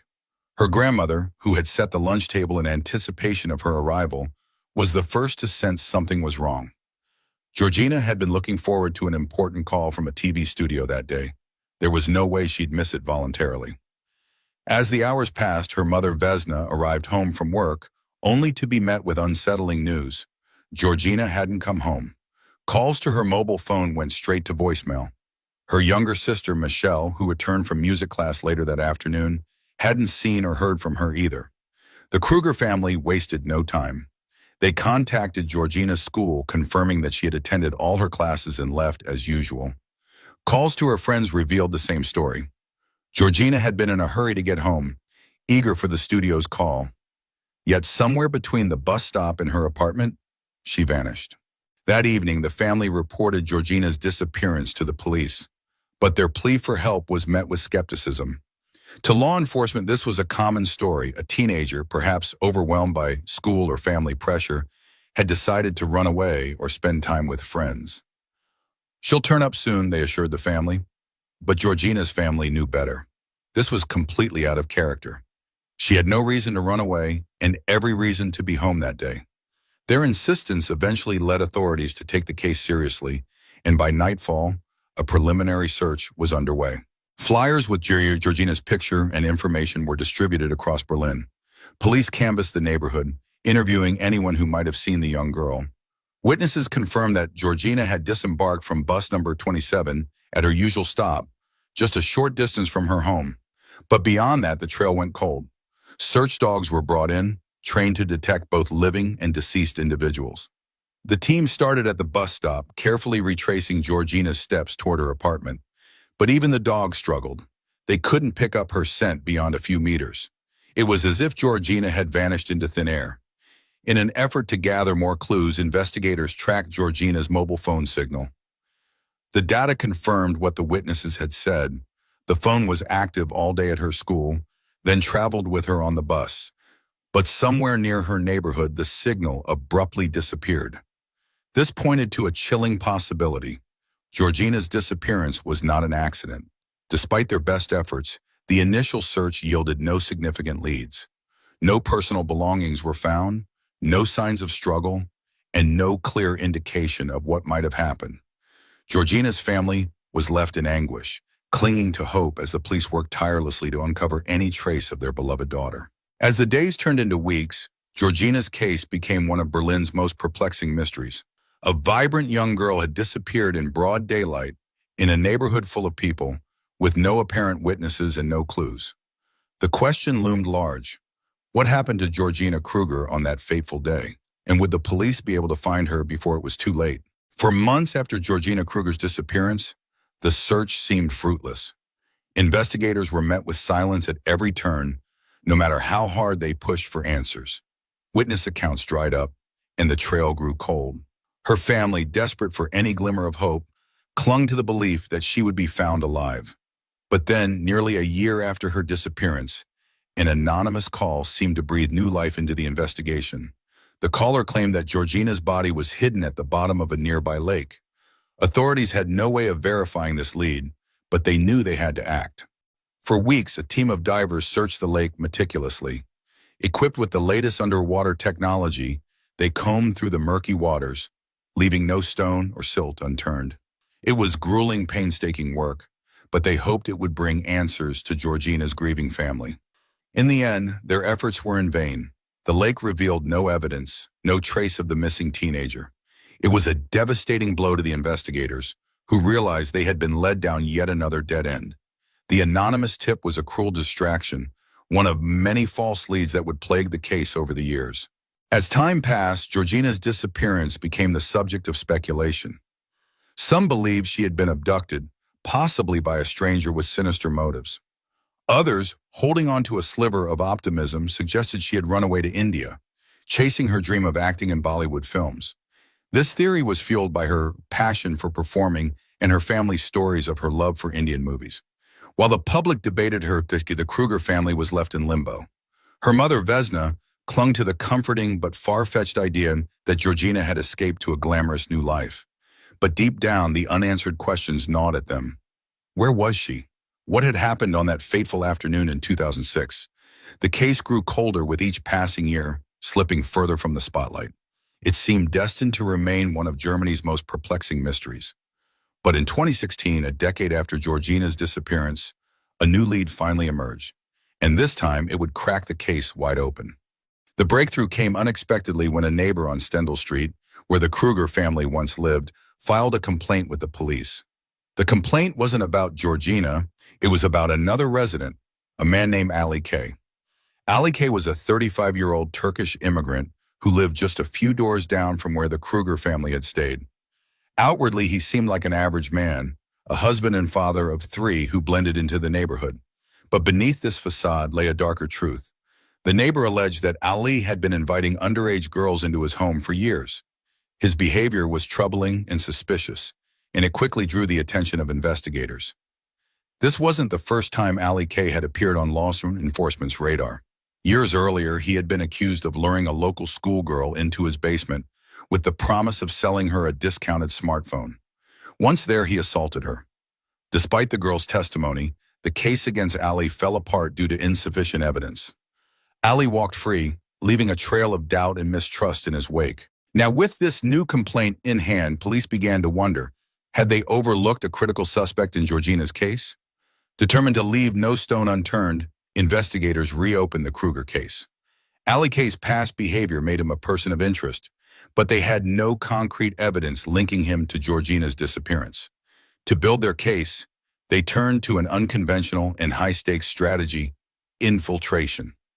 The police devised a plan to place undercover agents into Ali's life. Their goal was simple: gain his trust, gather evidence, and if possible, secure a confession. Enter Hakan, an Abe posing as a wealthy businessman who had recently moved to the neighborhood. Hakan began frequenting the same cafe Ali often visited, striking up casual conversations and slowly working his way into Ali's inner circle. It wasn't long before the two became friends. Hakan even offered Ali a fabricated job opportunity, dangling the promise of a steady income to deepen their bond. For Ali Bisheli, who was struggling with financial troubles, this seemed like a golden opportunity. But Hakan wasn't working alone. Another undercover agent, Susan, was introduced as Hakan's girlfriend. Her mission was to befriend Ali's wife, Melik, and uncover any secrets the family might be hiding. Melik, it turned out, was blissfully unaware of her husband's dark past. She saw him as a good man who had been unlucky in life. Her trust in him ran deep, and for the agents, this made their task even more challenging. Months of careful planning and undercover work went into the operation. Hakan and Susan grew closer to Ali and his family, embedding themselves into their lives. At times, it seemed as though the operation might yield nothing. Ali was careful, guarded, and unwilling to reveal too much about his past. But slowly, cracks began to form in his armor. During a conversation with Hakan, Ali let slip that he had knowledge about Georgina's disappearance. It wasn't a full confession, but it was enough to ignite a new phase of the investigation. Now, the agents had to tread carefully. They couldn't risk scaring Ali into silence. They needed him to open up further, to say the words that would finally solve the mystery of what happened to Georgina Kruger. And then, in a moment of overconfidence, Ali K did just that. The chilling details of his confession would shock the nation and finally bring justice to Georgina's grieving family. In a private conversation with an undercover agent, Ali K made a chilling confession. He revealed what had happened to Georgina Kruger on that fateful day in September 2006. Ali admitted that he had been captivated by Georgina from the moment she moved into his neighborhood. He described her as stunning and couldn't resist the desire he felt for her, even though she was just 14 years old. He had memorized her daily schedule, watching her walk to and from school, waiting for the perfect opportunity to act. That opportunity came on a quiet afternoon when Georgina was returning home from school. The streets were unusually empty. Ali approached her, pretending to need help moving some items into his basement storage room. Innocent and unaware of the danger, Georgina agreed to help. Once inside the basement, Ali's true intentions became horrifyingly clear. He locked the door behind them, trapping her. When Georgina realized she was in danger, she struggled and screamed for help. But no one could hear her. Ali struck her on the head to silence her and then assaulted her in the confined space of the storage room. After the assault, Ali was faced with a choice. He could let Georgina go, risking that she would report him to the police, or he could ensure her silence forever. In a horrifying act of brutality, he chose the latter. Ali described how he wrapped his hands around Georgina's throat and squeezed until her struggles stopped. He later recounted the moment in sickening detail, explaining how he felt her pulse fade and her body go limp. The horror didn't end there. For several days, Georgina's lifeless body remained in the basement, hidden while the neighborhood and police were searching for her. Ali was confident that no one suspected him, and unfortunately he was right. During the initial investigation, police had overlooked his storage room, never suspecting the predator who lived so close to Georgina's home. When the commotion surrounding her disappearance died down, Ali wrapped her body in an old rug and disposed of it in a garbage bin that was sent to a local landfill. By the time police were able to act on his confession, her remains had long been incinerated. Ali's confession, though horrifying, was exactly what investigators needed. Every word of his detailed account had been captured on hidden cameras installed in the undercover agent's car. This damning evidence would become the cornerstone of the case against him. But even as the police closed in, Ali tried to wriggle free. When he was arrested and confronted with his confession, he claimed that he had fabricated the entire story. He told authorities he had made it up to gain the trust of the undercover agent, who he believed was involved in illegal activities. According to Ali, he had been planning to report the agent to the police as part of a noble act to save the agent's girlfriend. Ali's confession had been too detailed, too specific, and too damning to be anything but the truth. For Georgina's family, the confession brought answers, but it also brought unimaginable pain. The bright, ambitious girl they had loved and lost had suffered a fate too cruel to comprehend. For investigators, Ali's confession was a testament to the power of persistence, innovation, and the determination to bring justice, even when the odds seemed impossible. The next step was to ensure that Ali K would pay for his crimes, but the road to justice was far from over. The arrest of Ali K marked a pivotal moment in the search for justice for Georgina Kruger. After 14 years of unanswered questions, investigators finally had a suspect, and the details of his chilling confession were recorded in vivid detail. But the road to securing a conviction was anything but straightforward. When Ali was brought to trial, he adamantly denied the truth of his confession. Standing before the court, he claimed that the story he had told the undercover agent was nothing more than an elaborate lie. According to Ali, he had fabricated the entire tale in an attempt to impress his new friend, whom he believed was involved in criminal activities. Ali insisted that his intention was noble, to gain the agent's trust, uncover his supposed illegal dealings, and eventually report him to the authorities. It was a desperate attempt to shift blame and sow doubt, but the details of his confession were too damning to ignore. During the trial, the prosecution presented Ali's confession as the centerpiece of their case. They played the recordings for the court, highlighting the horrific specificity of his recounting, details that only the perpetrator could know. The lack of physical evidence posed a significant challenge.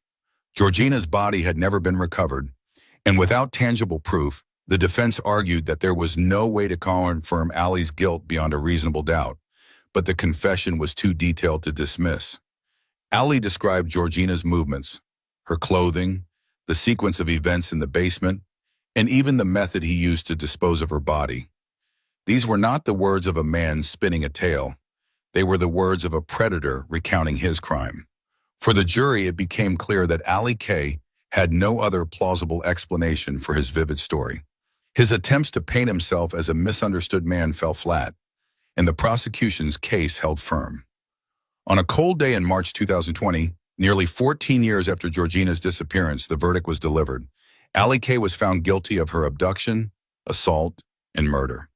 The court sentenced him to life imprisonment without the possibility of parole, a rare and severe punishment in Germany, reserved for the most heinous of crimes. For Georgina's family, the verdict was a bittersweet moment. While they finally had answers about what had happened to their beloved daughter, the reality of her fate was devastating. Vesna, her mother, had spent years clinging to the hope that Georgina might still be alive, imagining her living out her acting dreams in India. That hope was now replaced with the grim certainty of her loss. Georgina's body was never recovered. Ali's detailed description of disposing of her remains left no doubt that it was unlikely ever to be found. For her family, this meant there was no grave to visit, no physical closure to their mourning. Yet knowing the truth and seeing the man responsible held accountable offered them some measure of peace. The conviction of Ali K was a testament to the relentless efforts of law enforcement who refused to let Georgina's case fade into obscurity. It was a victory for justice, but one that came at an unimaginable cost. Georgina Kruger's story is a stark reminder of the darkness that can lurk in seemingly ordinary places and the devastating impact it can have on innocent lives. Her light was extinguished too soon, but her memory endures as a symbol of resilience and the unyielding pursuit of truth. As the courtroom doors closed and Ali K was escorted away to serve his life sentence, the story of Georgina Kruger came to a heartbreaking end. Yet, the ripples of her case continue to be felt by her family, her community, and even by the investigators who refuse to let her story be forgotten. For Georgina's mother, Vesna, the years after her daughter's disappearance were marked by a blend of hope and despair. Unable to accept the possibility of Georgina's death, Vesna created a comforting yet tragic narrative for herself. She imagined Georgina living in India, dancing and singing in Bollywood films, just as she had always dreamed. It was a delusion born of love and desperation, a mother's attempt to cope with the unbearable loss of a child. Even after the truth was revealed, Vesna held on to the image of Georgina as a shining star, her light undimmed by the cruel hand of fate. It was her way of keeping her daughter's spirit alive, even as the reality of her absence became painfully clear. Meanwhile, the case cast a shadow over the life of Malik, Ali's wife. For years, Malik had believed in her husband's innocence, defending him against every accusation. She had turned a blind eye to his predatory behavior, convinced that he was a good man who had been misunderstood. Even after his arrest and eventual conviction, Malik maintained her belief in Ali's innocence. To her, the man she knew was incapable of the monstrous acts he had confessed to. This denial, while understandable in its own way, underscores the far-reaching consequences of cases like this, not just for the victims, but for those closest to the perpetrators, who must reconcile their love for someone with the horrors they have committed. Beyond the personal impacts, Georgina's case carries broader implications for law enforcement and society as a whole. Her disappearance and the long road to justice highlight the importance of perseverance in solving cold cases. It's a reminder that even after years or decades, answers can still be found. The innovative techniques used in this case, particularly the undercover operation, were critical in uncovering the truth. By infiltrating Ali K's life and gaining his trust, investigators were able to secure a confession that might never have come otherwise. This approach demonstrates the power of creative problem-solving and the lengths authorities must sometimes go to in their pursuit of justice. Georgina Kruger's story is one of loss and heartbreak, but also one of resilience and determination. It's a reminder that while evil can hide in plain sight, the tireless efforts of those seeking justice can bring even the darkest secrets to light. For her family, the pain of her absence will never fully fade. But through their courage and the relentless pursuit of truth, Georgina's memory endures, not as a victim, but as a shining example of the human spirit's capacity for hope, even in the face of unimaginable tragedy. Thank you for joining us on this journey through Georgina's story. If you've been moved by this case or have found meaning in her family's fight for justice, we encourage you to subscribe to True Crime Revealed. There are countless more stories waiting to be told, and together we can honor the memories of those who can no longer speak for themselves. Until next time, stay safe, stay vigilant, and remember, justice may be delayed, but it is never out of reach. Hi everyone, I'm Don, and welcome back to True Crime Revealed, the podcast where we uncover some of the darkest and most chilling stories from around the world. Today, we're diving into a case that shook an entire nation, a story straight out of a twisted thriller, but tragically all too real. It's the shocking tale of Marcos Matsunaga, one of Brazil's wealthiest businessmen, who vanished without a trace in 2012, right on the brink of a billion-dollar deal that could have redefined his career. At first, the disappearance sparked wild speculation. Was it a kidnapping orchestrated by ruthless business rivals? A calculated move to sabotage the deal of a lifetime? But as the investigation unfolded, the truth turned out to be far more sinister than anyone could have imagined. This is a story of ambition, betrayal, and a horrifying act of violence that left the entire country reeling. So grab your headphones, settle in, and join me as we unravel the shocking mystery of the Marcos Matsunaga case, a true crime story that's as haunting as it is unforgettable.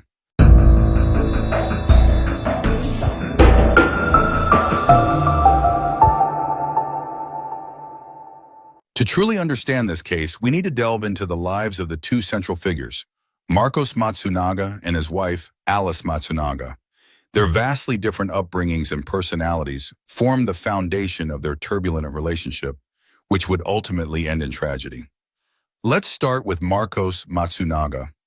Marcos was the heir to a thriving food empire, Yoki, a company founded by his grandfather, Yoshizo Kitano, who immigrated to Brazil to build a better life. Yoki grew from a modest flour mill to a global food brand, and Marcos inherited the fruits of his family's labor. Described as a talented yet difficult man, Marcos was a shrewd businessman who multiplied his family's fortune several times over. But his success in the boardroom was contrasted by his struggles in personal relationships. Arrogant, controlling, and egotistical, he often alienated those closest to him. Despite his wealth, charm eluded him, and he frequently sought companionship through escorts rather than forming lasting bonds. And then there's Alice Matsunaga, a woman with a vastly different story. Alice grew up in one of Brazil's most crime-ridden neighborhoods, enduring an abusive childhood and struggling to escape the cycle of poverty. With dreams of a better life, she worked as an escort to fund her law studies, determined to leave her troubled past behind. It was through her escort work that she met Marcos, a man who saw in Alice something beyond her circumstances. He divorced his first wife and married Alice, bringing her into a world of unimaginable wealth and luxury. Together, they had a daughter, a moment that seemed to promise a brighter future for them both. But beneath the surface of their glamorous lifestyle lay deep cracks in their relationship. The very traits that had drawn them together, ambition and resilience, would soon become the catalyst for their undoing. At first glance, the life of Marcos and Alice Matsunaga seemed like a dream. Together they lived in a world of unimaginable luxury, an elite lifestyle filled with extravagance and indulgence. From their stunning apartment with panoramic city views to their shared hobbies, the couple appeared to have it all. Marcos was an avid collector of rare and exotic items. His home boasted a massive wine cellar stocked with bottles from around the world, and a secret room filled with firearms and edged weapons, treasures he took great pride in. Alice, in an effort to strengthen their bond, embraced some of his more unusual interests, like hunting. The two spent time at shooting ranges, and Alice learned to handle firearms with surprising skill. She even joined Marcos on hunting trips, stalking and killing game in the wilderness. On the surface, these hobbies might have seemed like a shared passion, but they were more reflective of Marcos's dominance in the relationship, an effort to mold Alice into the perfect companion for his interests and lifestyle. The couple's struggles with fertility added another layer of complexity to their relationship. After years of trying to conceive naturally, they turned to in vitro fertilization, or IVF. Their perseverance was finally rewarded with the birth of a daughter, a moment that seemed to solidify their happiness as a family. Alice appeared to embrace her role as a mother, and for a while their life seemed picture perfect. But even with the bodies of parenthood, their marriage was far from stable. Marcos's work commitments became all-consuming, especially as he prepared for a billion-dollar deal that would transform his career and solidify his legacy. His days were filled with back-to-back meetings, consultations, and planning. He often didn't come home at night, leaving Alice alone in their upscale apartment. For Alice, the loneliness was suffocating. Despite the luxurious surroundings, she felt increasingly isolated. Her husband's growing absence only amplified the distance between them, and the cracks in their relationship grew deeper. Behind the closed doors of their opulent lifestyle were lingering resentments, unspoken frustrations, and a growing emotional void. The Matsunagas lived a life that many would envy: luxury, status, and success. But wealth cannot buy happiness, nor can it fix a marriage weighed down by control, ambition, and mistrust. The stage was set for a devastating unraveling, one that no amount of money or prestige could prevent. At first glance, their shared hobbies, such as hunting and keeping exotic pets, might have seemed like a testament to their connection. Together, they skinned game animals, handled deadly firearms, and even housed venomous snakes in their sprawling home. But these activities, more like extensions of Marcos's eccentric passions, were only surface-level distractions from the deeper cracks forming in their relationship. For Alice, the reality of being Mrs. Matsunaga was far from the Cinderella story she might have envisioned. Marcos's controlling nature overshadowed every aspect of her life. He dictated how she should behave, criticized her past as an escort, and frequently reminded her that she owed her position to him. But perhaps the deepest wound came from his inability or unwillingness to remain faithful. Marcos's affairs were not just indiscretions, they were blatant demonstrations of power. The most recent, with Natasha Lima, cut especially deep. Natasha, another escort Marcos had met online, was younger and received lavish gifts, including a car. Marcos didn't even bother hiding the affair. He flaunted it. He took Natasha to the same restaurants and entertainment venues he had shared with Alice, seemingly daring the world to notice. By the spring of 2012, Alice was nearing her breaking point. Marcos was consumed by the biggest business deal of his life, a billion-dollar transaction that could make him a financial legend. His schedule left little time for family, and he was often away from their upscale apartment in the heart of Sao Paulo. When he was home, the tension between them was palpable, with frequent arguments erupting behind closed doors. Then came May 19, 2012, a day that would change everything. According to Alice, Marcos left their apartment that evening for a late-night business meeting. He had promised her that his success was just around the corner, that soon their lives would change for the better. But as the hours stretched into the next morning, Marcos didn't come home. He didn't call. He didn't answer his phone. Alice reported him missing the following day. At first, speculation ran wild. Had a rival orchestrated his kidnapping to sabotage the billion-dollar deal? Or was this the work of criminals targeting one of Brazil's wealthiest men?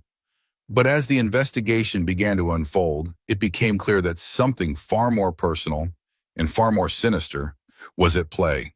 Marcos Matsunaga, one of Brazil's most prominent businessmen, vanished without a trace on the night of May 19, 2012. His disappearance left a nation in shock and sparked a wave of speculation. A man on the brink of closing a billion-dollar business deal doesn't simply disappear, not without leaving questions in his wake.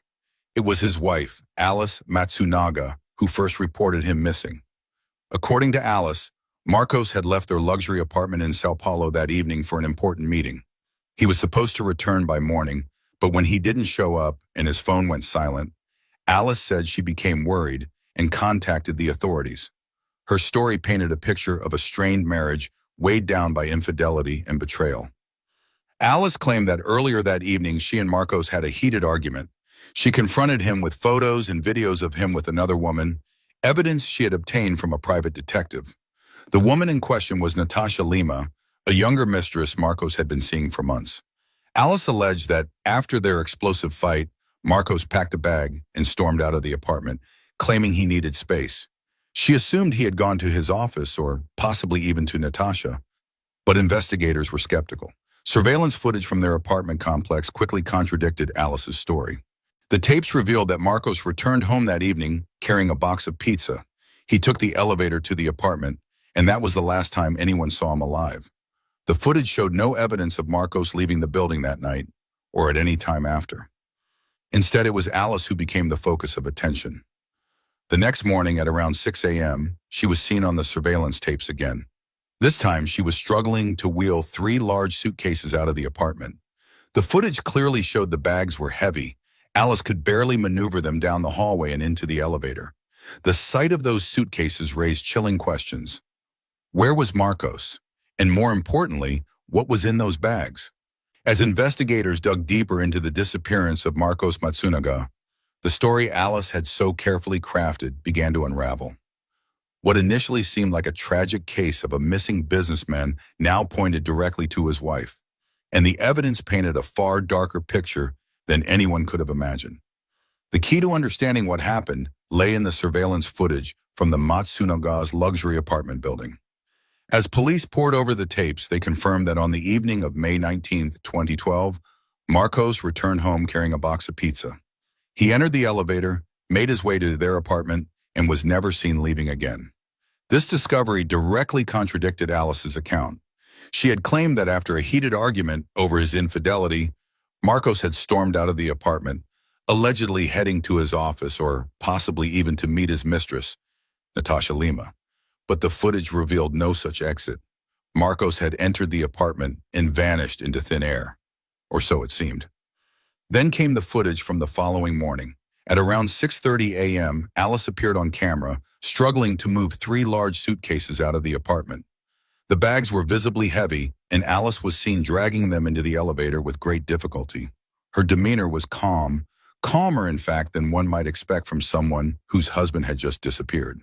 When confronted with this evidence, Alice's story began to change. Investigators pressed her on the timeline, and the contradictions became impossible to ignore. Then came the most damning revelation of all, the discovery of Marcos's dismembered remains. Found in garbage bags discarded in a remote area 50 kilometers outside Sao Paulo, Marcos's body had been meticulously dismembered.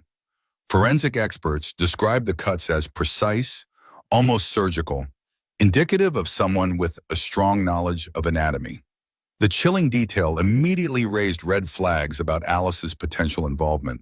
As a former nurse, Alice had the anatomical expertise to carry out such a gruesome act, and her shared hunting experiences with Marcos, where she had learned to skin and butcher animals, added another layer of suspicion. But the most horrifying revelation came from the autopsy itself. Blood was found in Marcos's lungs, indicating that he had still been alive during the dismemberment. He had been breathing, trying to stay alive, as his body was being cut apart. Confronted with these findings, Alice finally cracked. She admitted to killing Marcos, but claimed it was not premeditated. According to her, their argument had spiraled out of control. She described years of emotional abuse, humiliation, and Marcos's controlling behavior. On the night of the murder, she claimed he had slapped her, and in a moment of blind rage and fear, she grabbed a gun and fired. But investigators weren't convinced. Forensic evidence contradicted Alice's version of events. The bullet's trajectory revealed that Marcos was seated or lying down at the time he was shot, completely unaware of any immediate danger. There were no signs of a struggle, no defensive wounds, no physical evidence to suggest that Alice had been attacked. And then, there was her behavior after the murder. Alice didn't panic or call for help.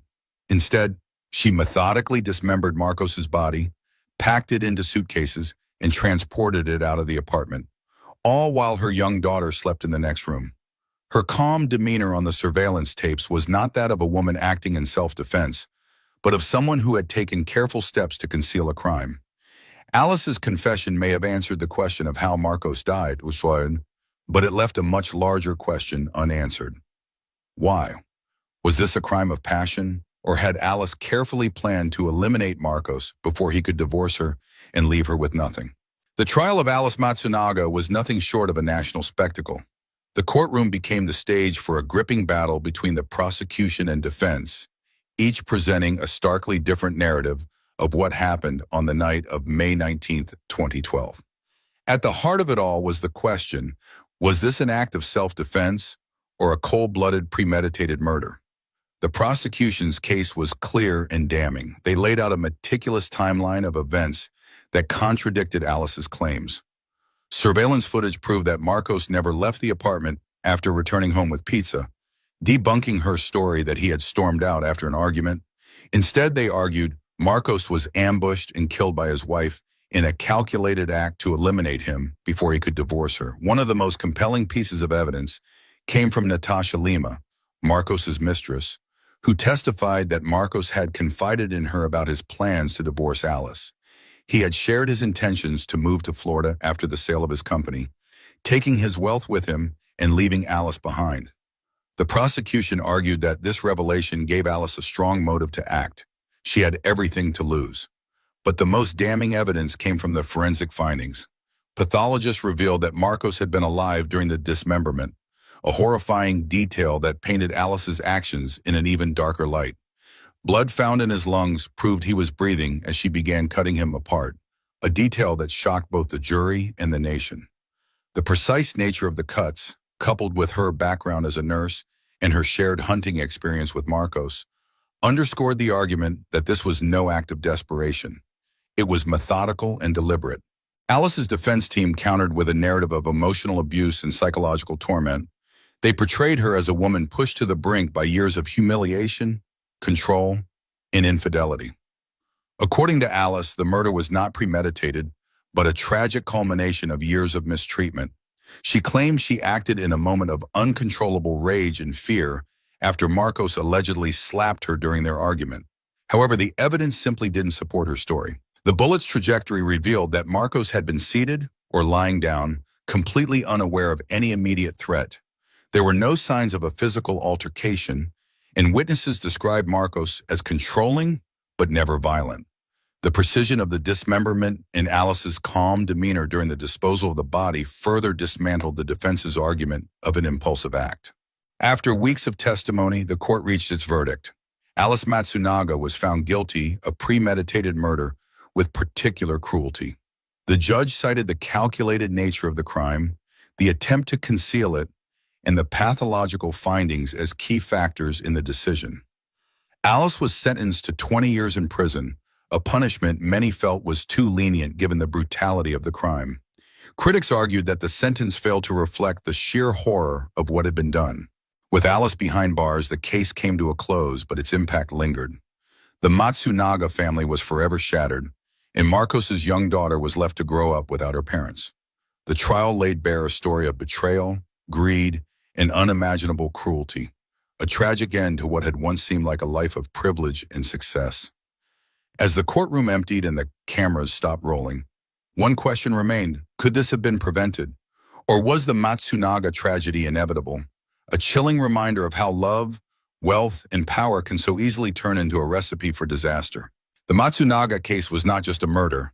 It was a window into a chilling tale of manipulation, betrayal, and premeditation. Beneath the surface of a seemingly perfect life of wealth and privilege lay a relationship consumed by greed, control, and unresolved trauma. Marcos Matsunaga was a man of immense fortune, born into a legacy of success. But even his vast wealth could not shield him from the consequences of his choices or the fatal relationship that would end his life. For Alice Matsunaga, the path from a difficult, poverty-stricken upbringing to a life of luxury came at a cost. Her story is one of ambition that turned into desperation, and desperation that gave way to a crime of unimaginable cruelty. At its core, this case serves as a stark reminder of the destructive power of unchecked greed and control. Marcos's desire to dominate every aspect of his life, including his marriage, created a relationship built on imbalance and resentment. Alice's own insecurities and fear of losing the life she had fought so hard to obtain pushed her to make choices that would destroy her family forever. This tragedy forces us to confront uncomfortable truths about the human condition. How often do we see relationships unravel, not because of external forces, but because of the turmoil within? How many times do unaddressed traumas, unchecked egos, or deep-seated fears lead to irreversible decisions? The story of Marcos and Alice Matsunaga leaves us with more questions than answers. Questions about trust, power, and the consequences of betrayal. But perhaps the most haunting lesson is how easily the veneer of success and stability can crack, revealing the darkness that lies beneath. Thank you for joining me today as we explore this harrowing case.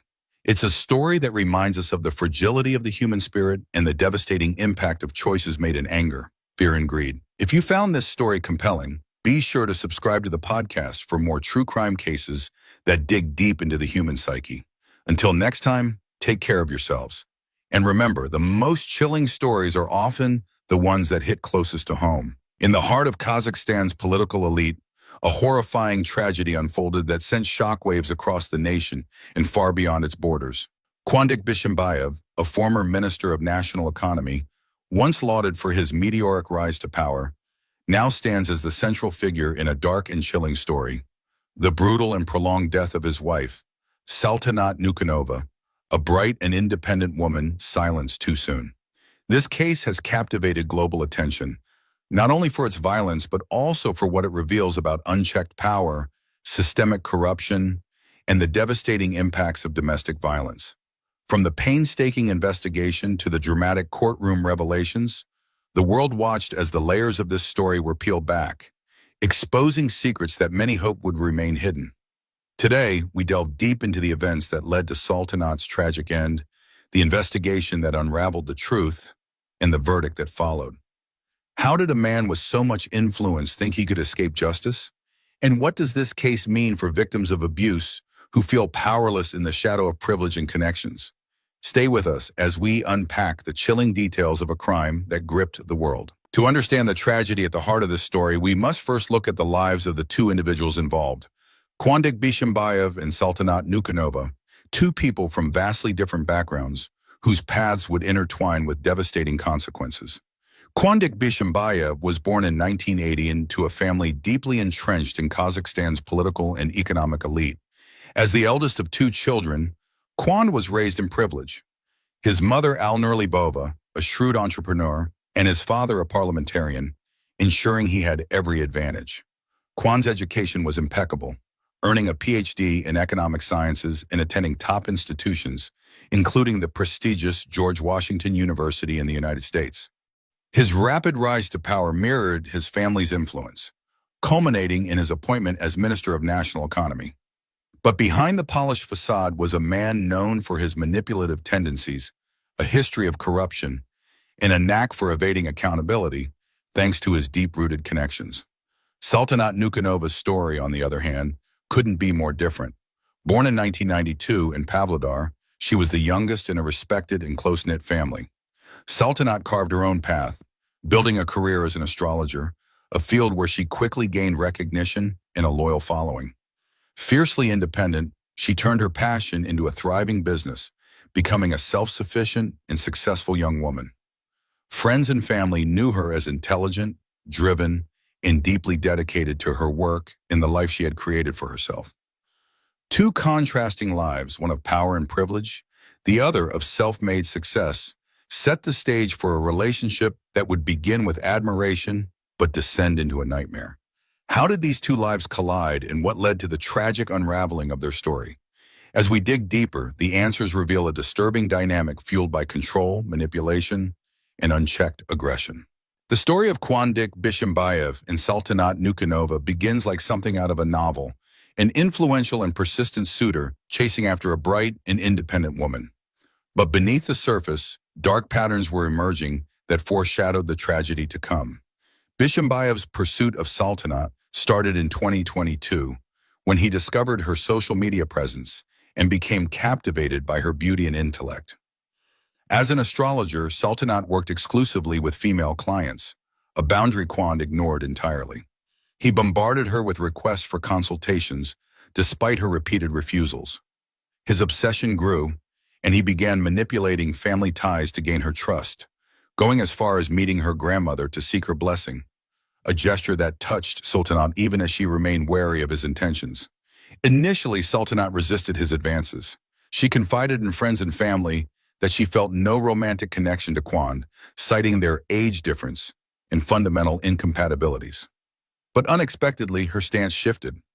In the fall of 2022, Sultanat shocked her loved ones by announcing their engagement. Just months later, they celebrated a lavish wedding, an event that seemed like a fairy tale to outsiders. Friends and family cautiously embraced the union, hopeful that the couple could build a happy life together. However, this hope was short-lived. After the wedding, the dynamics of their relationship changed drastically. Kwan's behavior grew controlling, isolating Sultanat from her family and friends. He forced her to give up her thriving career, leaving her financially dependent and without the independence she had cherished. Subtle signs of trouble began to surface. Sultanat's once vibrant demeanor faded, and whispers of domestic tension began circulating among her closest friends. What began as a whirlwind romance quickly spiraled into a nightmare. Sultanat, once a symbol of independence and strength, became trapped in a cycle of control and abuse. How did a woman so strong and self-assured become ensnared in such a toxic relationship? These early events laid the foundation for the escalating violence that would ultimately claim her life. November 8, 2023. It was a day that started like any other, but would soon unravel into one of the most shocking and brutal crimes to capture global attention. That evening, Kwandik Bishimbayev and Sultanat Nukanova attended a concert featuring a famous performer, a seemingly normal outing for a married couple. However, even in the bustling concert hall, cracks in their relationship were on full display. Friends and witnesses later recounted the growing tension between the two, culminating in a heated argument that overshadowed the music and festivities. As the argument escalated, the couple abruptly left the concert without saying goodbye to anyone. They drove to a family-owned restaurant operated by Kwan's cousin, Bakatanbanov. What followed inside that restaurant would forever change the lives of everyone connected to this case. At first, the couple secluded themselves in a private VIP booth where their argument continued. Surveillance footage recovered from the restaurant showed Kwan growing increasingly aggressive. Friends who saw the couple earlier at the concert described Sultanat as calm, yet visibly distressed, while Kwan appeared agitated and unrelenting. Inside the booth, tensions reached a boiling point. Wine and alcohol flowed, not as a way to ease tensions, but seemingly to fuel Kwan's aggression. As the night wore on, Sultanat made a desperate attempt to escape. Surveillance footage captured her stepping outside the restaurant, trying to distance herself from her husband. She even called her brother Ibek, telling him she intended to leave Kwan for good and come to his house. But before she could get far, Kwan caught up to her. Through a combination of coercion, manipulation, and threats, he convinced her to return inside, promising to talk things out. Reluctantly, Sultanat complied, a decision that would tragically lead to her final hours. Back inside the restaurant, the abuse escalated. The VIP booth offered privacy, shielding Kwan's actions from staff and other patrons. Investigators later reconstructed the timeline, revealing that over the next 6 to 8 hours, Sultanat was subjected to sustained and horrifying physical violence. Forensic reports would later show extensive injuries covering her body, broken bones, deep bruises, and lacerations, indicating prolonged and deliberate torture. Surveillance footage from the hallway captured unsettling moments. At one point, Sultanat locked herself in a bathroom, desperate to create a barrier between her and her husband. Kwan, undeterred, kicked down the door and forced her out.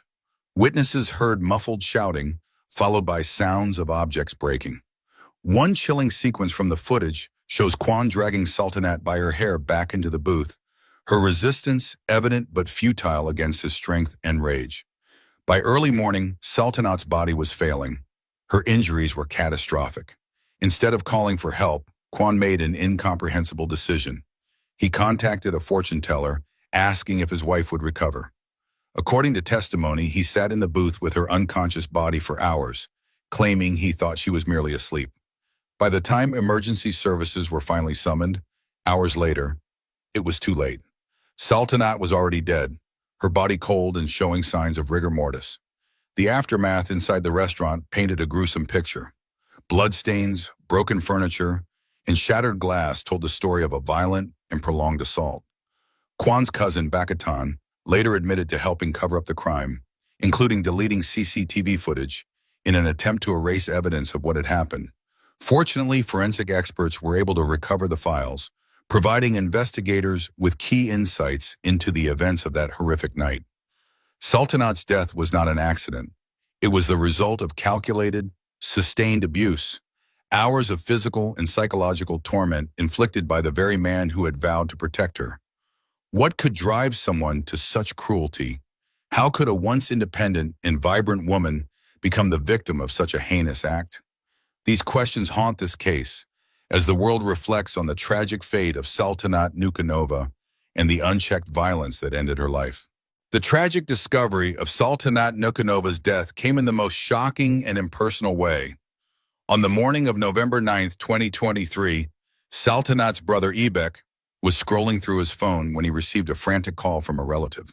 Social media was flooded with rumors and news articles claiming that Sultanat had been killed, allegedly at the hands of her husband, Kwandik Bishimbayev. Stunned and disbelieving, Ibek immediately tried to contact his sister, but her phone was silent. Fearing the worst, he rushed to her home, only to find it empty. Kwand was also unreachable, and the details of what had transpired remained frustratingly unclear. Desperate for answers, Ibek drove to the restaurant where Sultanat had last been seen. There, a grim reality awaited him. Police officers on site confirmed the unthinkable. Sultanat was dead. What emerged in the following weeks was a harrowing tale pieced together through painstaking investigation. Surveillance footage from the restaurant played a crucial role. Though Kwan and his cousin, Bakatan Banov, had attempted to delete the recordings, forensic experts were able to recover the files. The footage revealed chilling glimpses of the abuse Sultanat endured that night. Scenes of her being dragged by her hair, forced into the booth, and visibly distressed as she tried to escape. The most damning evidence came from the post-mortem examination. Medical reports described extensive injuries covering nearly every part of Sultanat's body. Broken bones, deep bruising, and internal trauma pointed to prolonged and systematic torture over several hours. Forensic experts noted that many of the injuries had been inflicted hours before her death, suggesting a slow and deliberate escalation of violence. The investigation also uncovered Kwan's calculated efforts to cover up his crime. After realizing that Sultanat was dead, Kwan called his cousin Bakatan to help manage the situation. Together, they closed the restaurant, dismissed the staff, and worked to destroy evidence. Surveillance footage was erased, and Sultanat's belongings were removed in an attempt to stage the scene. However, investigators recovered enough of the data to reconstruct the horrific events. As details emerged, testimony from Sultanat's friends and family painted a heartbreaking picture of her final months. They described a once vibrant and self-sufficient woman reduced to a shadow of herself. Accounts of escalating abuse, isolation, and psychological manipulation provided context to the nightmarish end she faced. The evidence against Kwan was overwhelming, yet he maintained his innocence, blaming Sultanat for her injuries and insisting her death was a tragic accident. But the recovered footage and forensic findings told a very different story, one of control, cruelty, and a horrific abuse of power. Sultanat's death was not just a personal tragedy, it became a rallying cry for justice, exposing the systemic failures that allowed a powerful man to operate with impunity for so long. As the investigation unfolded, public outrage mounted, setting the stage for a trial that would demand accountability for her life and the suffering she endured. The path to justice for Sultanat Nukanova was fraught with challenges, manipulation, and deeply entrenched systemic corruption.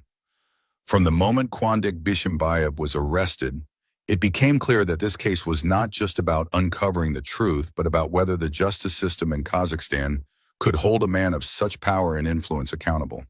Kwan's first move to tilt the odds in his favor was requesting a jury trial. This wasn't a random decision, it was a calculated strategy. In Kazakhstan's legal system, a life sentence in a jury trial requires a unanimous decision from all jurors and the presiding judge. By insisting on this route, Kwan banked on the slim likelihood of unanimity, hoping that his wealth and connections could sway at least one juror, effectively shielding him from the harshest possible sentence. But his tactics didn't stop there. Kwan's defense team launched an aggressive campaign to discredit Sultanat. In court, they painted her as an unstable, emotionally volatile alcoholic who had a history of provoking Kwan. His lawyers claimed her injuries were largely self-inflicted, accidents resulting from drunken falls, an argument that directly contradicted the overwhelming forensic evidence showing deliberate and sustained violence. This victim-blaming narrative not only sought to deflect blame, but also to tarnish Sultanat's character in the eyes of the court and the public. Behind the scenes, Quand attempted to manipulate key witnesses, including his own cousin, Bakatan Banov. Bakatan, who had been complicit in destroying evidence, such as deleting CCTV footage from the restaurant, became a central figure in the trial. Quand pressured him to provide false testimony, claiming the footage had been erased to protect Sultanat's dignity, as it allegedly showed her behaving inappropriately. However, under mounting pressure from investigators and the risk of harsher penalties, Bakatan turned against Quand, revealing details of their attempt to cover up the crime. His testimony proved pivotal, exposing Quand's calculated efforts to obscure the truth. While Quand used every means to manipulate the system, the Nukanova family fought back with equal determination. Sultanat's parents, devastated by the loss of their daughter, became fierce advocates for transparency and justice. Her mother delivered an emotional statement during the trial, describing the unspeakable pain of losing her child and the horrific injuries that left her unable to say a proper goodbye to her daughter. "No mother should have to bury her child under such circumstances," she said tearfully, calling on the court to deliver a sentence that reflected the gravity of the crime. Her father, a respected member of their community, echoed her sentiments. In interviews with local media, he expressed his hope that this trial would set a precedent for how domestic violence cases were handled in Kazakhstan. "This is not just about Sultanat," he said. "This is about every woman who suffers in silence, believing that no one will listen, that no one will fight for her." Their advocacy extended beyond the courtroom. The family demanded that the trial be open to the public, with full media coverage to ensure transparency. They feared that without public scrutiny, Quand's wealth and influence would allow him to evade justice once again, as he had in the past. The family's efforts resonated with a public already outraged by the details of the case. Protests and social media campaigns demanded accountability, turning Sultanat's story into a rallying cry against domestic violence and corruption. International and local media added further pressure. Journalists highlighted Quand's history of escaping accountability, his early release from a corruption sentence, and his unchecked rise to power, emphasizing how systemic privilege had shielded him for years. The case became a focal point for broader conversations about domestic violence and judicial reform in Kazakhstan, bringing unprecedented attention to the trial. In response to the mounting public outcry, the court took measures to ensure transparency. Jurors were carefully vetted, and the presiding judge committed to a fair and open process. Despite Quand's attempts to smear Sultanat's reputation and manipulate the narrative, the recovered evidence and powerful testimonies from her family and friends painted a damning picture of abuse and control. This wasn't just a trial about one woman's tragic death. It was a test of whether a society could stand up to the systemic inequalities that allowed such tragedies to happen. In the face of manipulation and immense legal hurdles, the combined pressure of public outrage, media attention, and the unrelenting determination of Sultanat's family ensured that her story was heard and that justice in some measure would be served. On May 13, 2024, the trial of Quandik Bishimbayev reached its conclusion. The case had gripped the nation and drawn international attention, with the public and media watching closely to see whether justice would truly be served. The court delivered its verdict. Bishimbayev was found guilty of torture, grievous bodily harm, and the murder of his wife, Sultanat Nukanova. The sentence, 4 years in prison, a partial accumulation of terms for murder, battery, and torture. His cousin Bakatan Banov, who had aided in covering up the crime by destroying evidence, received 4 years in prison for complicity and obstruction. For some, the verdict was a relief. It marked a rare instance of a powerful figure being held accountable for his crimes in a system often criticized for corruption and leniency towards the elite. The conviction was hailed as a step forward for justice, particularly for victims of domestic violence. But for Sultanat's family, the outcome was bittersweet. Her father expressed deep disappointment in the court's decision, saying, "A life was taken in the most brutal way imaginable. Anything less than a life sentence is an insult to my daughter's memory." The Nukanova family had hoped that Quand's history of corruption and violence, combined with the horrific nature of the crime, would result in the maximum penalty. Instead, the partial accumulation of sentences meant that Quand could theoretically walk free in his old age. Sultanat's brother, Ebek, offered a more pragmatic perspective. While he shared his father's frustration, he noted that for the 44-year-old Quand, a 24-year sentence could amount to a life sentence in practice. By the time he's released, he'll have lost the prime years of his life. He'll never regain the influence or power he once had. That's some measure of justice, but it will never bring my sister back. The trial also brought some semblance of accountability for Bakitan Benov, who received a lighter sentence due to his cooperation with investigators. While his actions in aiding the cover-up were inexcusable, his decision to turn against Quand and reveal key evidence was instrumental in securing the conviction.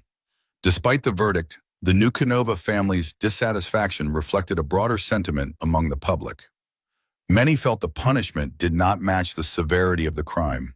The case had exposed glaring weaknesses in the judicial system, including lenient penalties for domestic violence and loopholes that allowed powerful figures to manipulate the law.